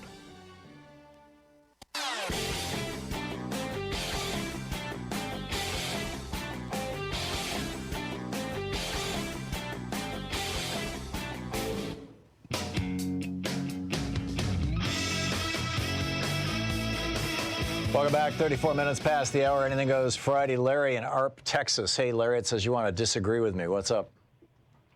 Yeah, the GPD came out today at 3.2%. Right, annualized for the first quarter. Yep. And we got more jobs than workers. Seems like trickle-down economics is working just like it did in the 80s. I'd say it's working just like it did in the 80s, the 90s, and the early 2000s. Yeah, you're seeing the rich get massively richer. You're seeing wages for working people go down. We're experiencing a sugar high right now, Larry, and Donald Trump would be the first to acknowledge that, by the way. As long as the Fed keeps interest rates artificially low and is flooding money into the economy, they're holding back the crash. But I'm telling you, the crash of 2008 was never resolved. We threw $23 trillion at banksters and billionaires and quote, bailed out the economy. But the whole thing, in my opinion, is a farce. The underpinnings, the structural stuff underneath our economy, you can't run an economy on, do you want fries with that? No. Everybody's wages are going up. Everybody's getting better jobs. Yeah, for the moment. and you wrote a book 2016. You're wrong about that. Yeah, you're right. Yeah, I was off on the year, come out. but I'm guessing that you haven't read the book, The Crash of 2016, Larry, because if you had, you wouldn't be talking like this. You know that what I was talking about. Well, I don't even need to go through the whole thing. It's obvious you're completely missing the point. The structural stuff in our economy, the thing, what an economy works from. An economy is driven by consumers having the ability to buy things.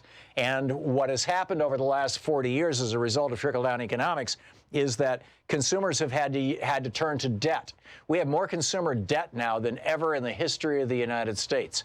Our consumer debt is approaching our GDP. We have massive corporate debt in the United States. And the only reason that the entire thing is not falling apart is that the Fed is holding interest rates, well below 2%. If interest rates were to go back to where they normally historically were, and frankly where they need to be for the economy to function in a normal fashion, you would see a crash, and that's why when they virtually instantly. That's why when they just started incrementally stopping the bond purchases, in other words, stopping flooding the money with flooding the economy with free money.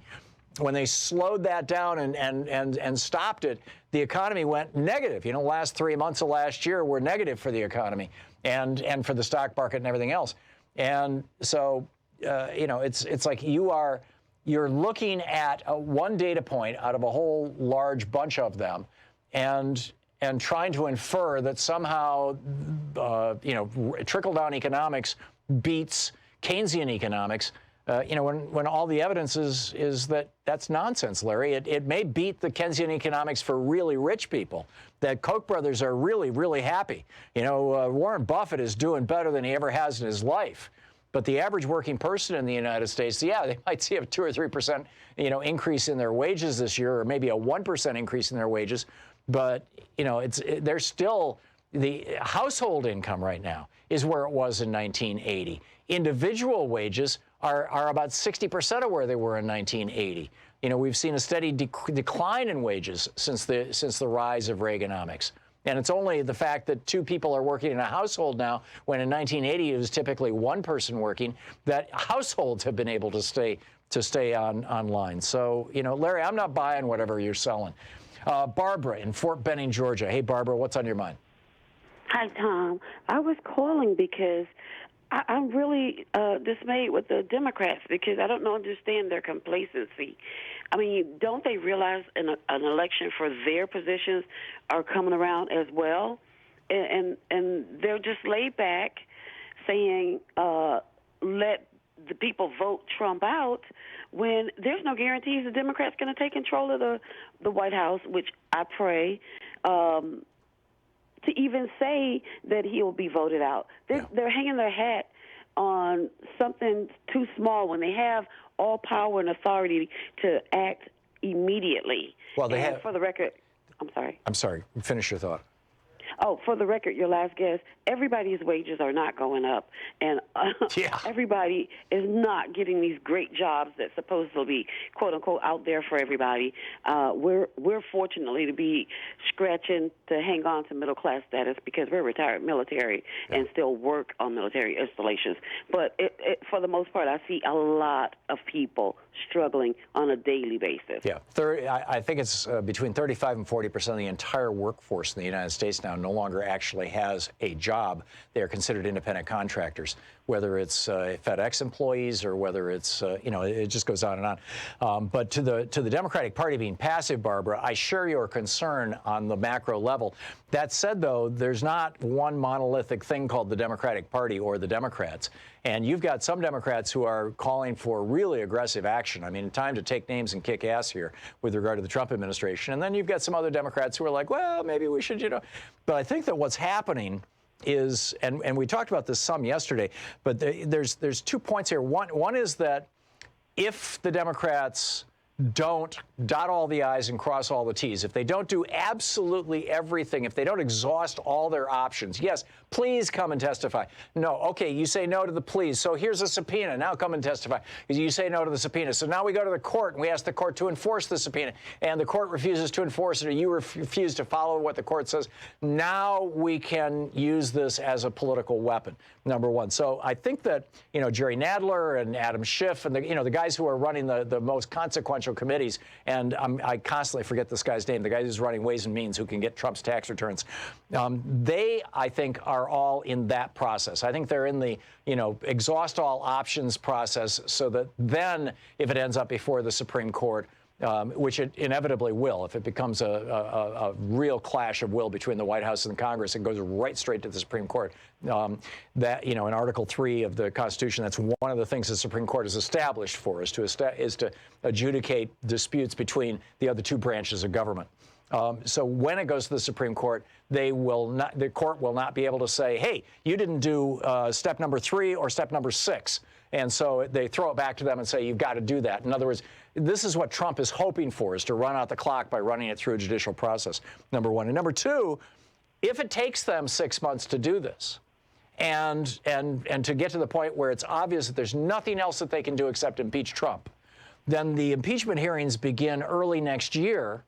And early next year is the beginning of the year of the election, which is the very best time for bad information about Donald Trump to be coming out. Now is not the best time. Things that happen now, scandals that break now, horror stories that happen now, this stuff will be forgotten in a year and a half. So those are two things, Barbara, that hopefully will assuage your concerns somewhat. What do you think? It makes sense to me. I do.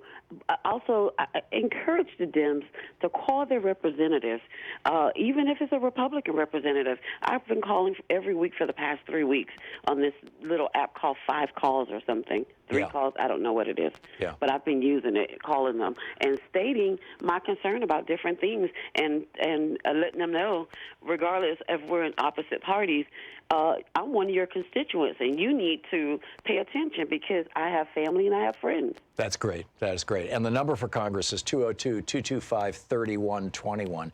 And if you don't know who your state or who your member of the House of Representatives is, simply give me your zip code. They'll tell you. And of course, everybody has, except people who live in D.C. or Puerto Rico, has 2 senators as well. And if you're not sure who they are, they can tell you when you answer the line. Barbara, thank you. Very thoughtful commentary.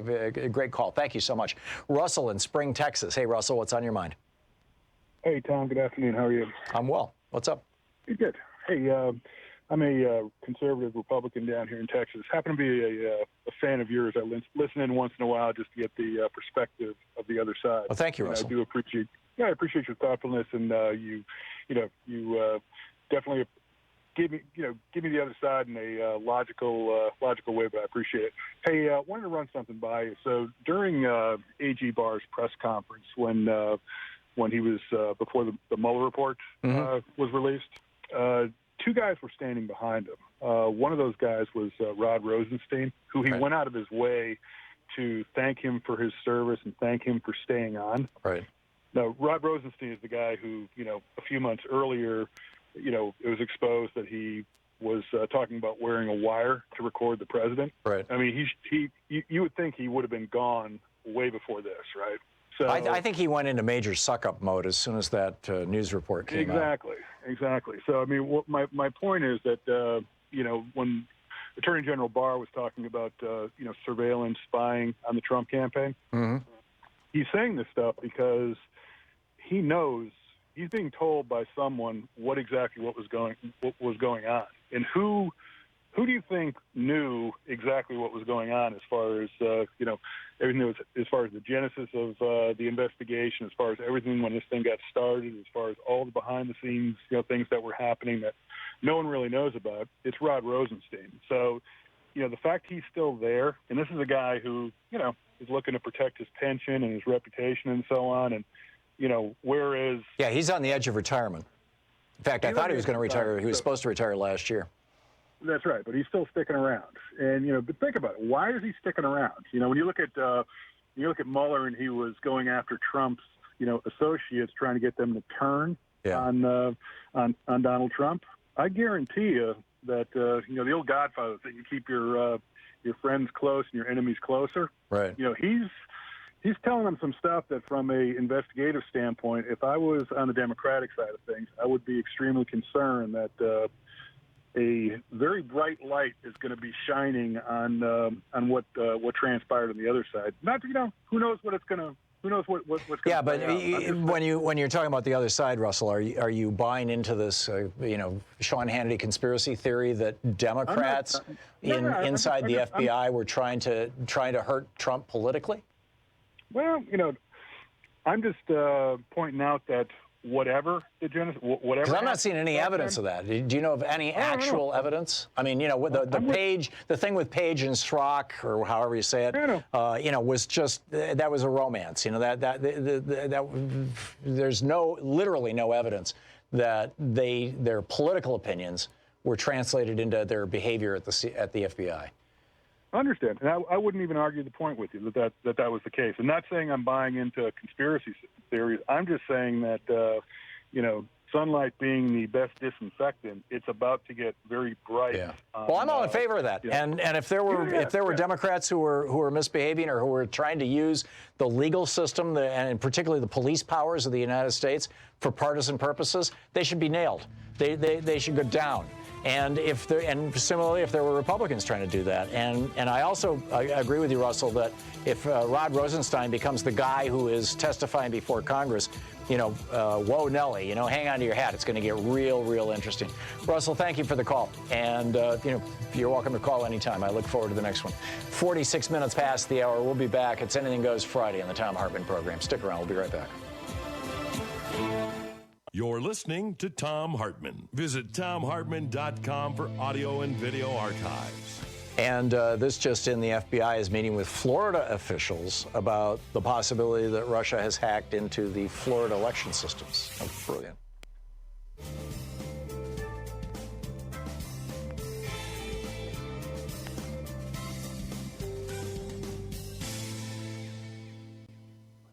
And welcome back.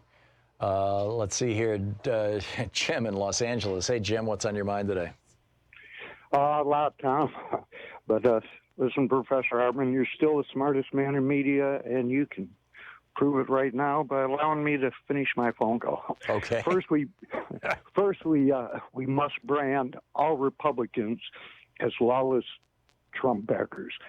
Fox, Nixon News haters, they will never be swayed. And Sean Insanity zombies are so full of hate, they will never change, and they all vote.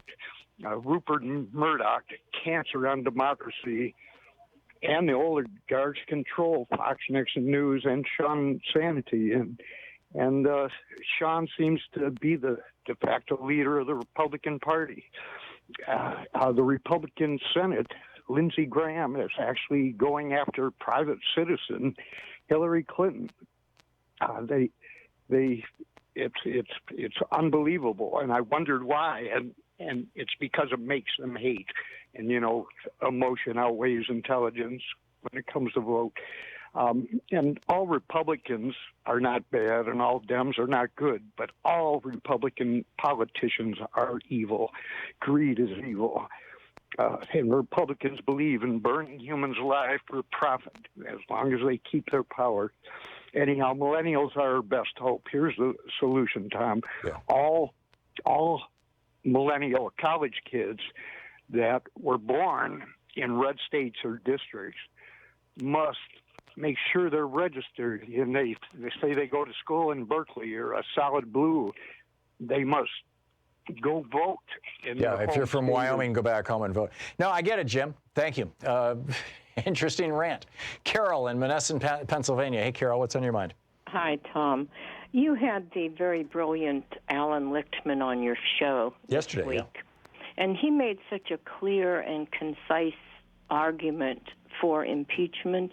Mm-hmm. And I personally agree with him, and I was very upset by what Nancy Pelosi said this morning, where she's afraid that if she begins impeachment inquiries, that it will divide the country. And I think it's much more dangerous not to impeach him at this point. Yes, and if you don't think the country is already divided, I've got a newspaper for you to read. Yeah, exactly. I mean, it is divided. But I honestly believe that it's their constitutional duty. He is impeachable. Yes. There's no doubt about it. And if they don't impeach him, he could get reelected.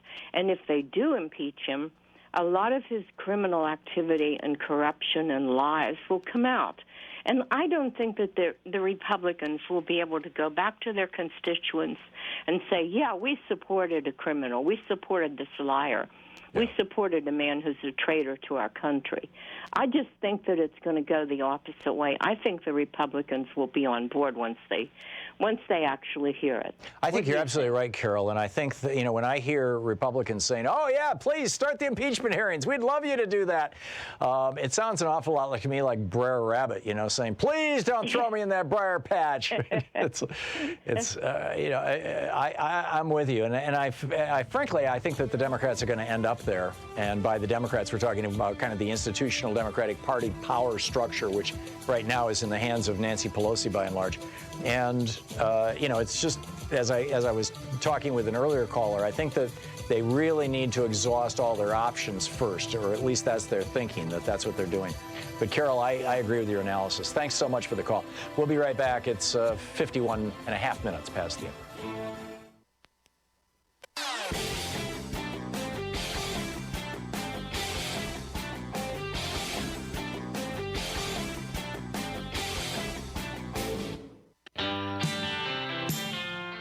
Welcome back. Anything Goes Friday here on the Thom Hartmann Program. By the way, I just got a case of books, The Hidden History of Guns and the Second Amendment by New York Times bestselling author Thom Hartmann. And on the front cover, it says 34,000 reasons to read this book. That's the number of gun-related deaths annually in America from Norman Lear. So the book is not in bookstores yet. I just, I have I got like 3 cases of them. I guess I've got 30 or 40 copies now. But it probably will be, if I'm getting them right now, then Amazon will probably be getting them in the next few days. And so I'm guessing that they'll start shipping. So just FYI, The Hidden History of Guns and the Second Amendment by me is out. And, if you have an opportunity to read it, I'd love to talk to you about it. Mark in San Diego. Hey, Mark, what's on your mind today? Hey, Tom. Let me ask you a question. If going into his reelection in 2012, Obama had the same kind of numbers as Trump did, 39% approval rating, lost by 3 million votes the previous election, being investigated up and down, do you think any pundits would give him a chance at a reelection? No, and I think unless something changes really significantly, the odds are pretty slim that Trump is going to get reelected. But the one thing that I'm looking at is that the billionaires got together last week and they said, okay, last time we didn't throw any money at Donald Trump. This time we're going to commit hundreds of millions of dollars to him. Well, why? The reason I ask the question is, after Joe Biden's announcement yesterday, I watched the Chattering class on MSNBC and others, and they were saying, well, Joe Biden offers the Democrats the best chance of beating Trump, or maybe even the only chance of beating Trump. And I'm thinking to myself, why are they framing it that way? Why are they making this Trump out to be like the second coming of FDR? The real framing should be, what Democrat could Trump possibly beat, not the other way around. I mean, with those kind of numbers, why are they making this guy such a formidable opponent? It doesn't make any sense to me. Yeah, Joe Biden left his "I'm going to run for president" announcement and went right to a private invitation-only fundraiser that was being put on by one of the senior officials of Comcast, which owns MSNBC, and had 3 lawsuits against the FCC fighting net neutrality. That may have something to do with it. I don't know. I think that was really a tone-deaf thing by Joe Biden to do. I do think that pretty much any Democrat, including Joe Biden, could beat Donald Trump. But the fact of the matter is that the reason why Trump is in the White House right now, setting aside all the other things we could talk about, Comey talking about the Clinton's emails 3 weeks before the election or Russian interference or whatever. But the main reason Trump even got close enough to have a shot was because he was running as a disruptor, as a change agent. as a guy who's saying it's not going to be the same old anymore.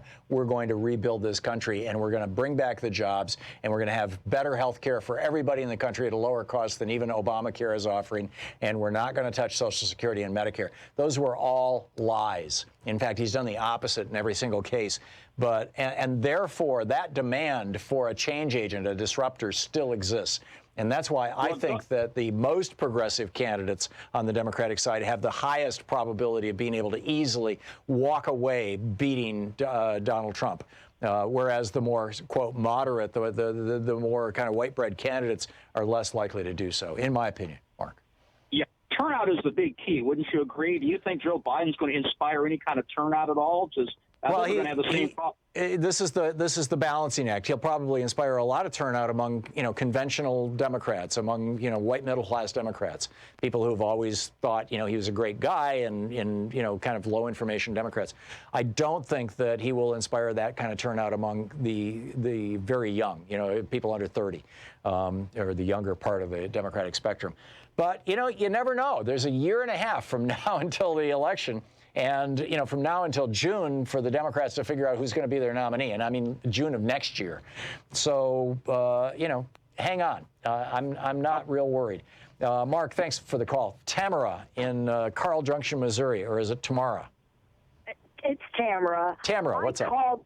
I called to disagree with you and Luke Vargas over the Saudi Arabia Apple app. Mm-hmm. I had the same feelings to begin with, and then I got to thinking about it. It's a whole lot easier for a woman to get a hold of that phone, make that check mark, get on a plane, and run than to try and get him to do it in an office. Yeah, well, that's what those two women did. So, maybe. Tamara, that's an interesting perspective. Thank you for calling and sharing it with us. I'm going to have to ponder that one before I offer an opinion. Thanks so much for being with us today. We'll be back on Monday. I hope you have a wonderful weekend and, a safe and happy one. And please don't forget, democracy is not a spectator sport. It wasn't designed that way. It never was intended that way. It requires the participation of as many people as possible to have a functioning republic. So get out there, get active, tag, you're it. Have a great weekend. We'll see you on Monday, same time, same place. Thank you.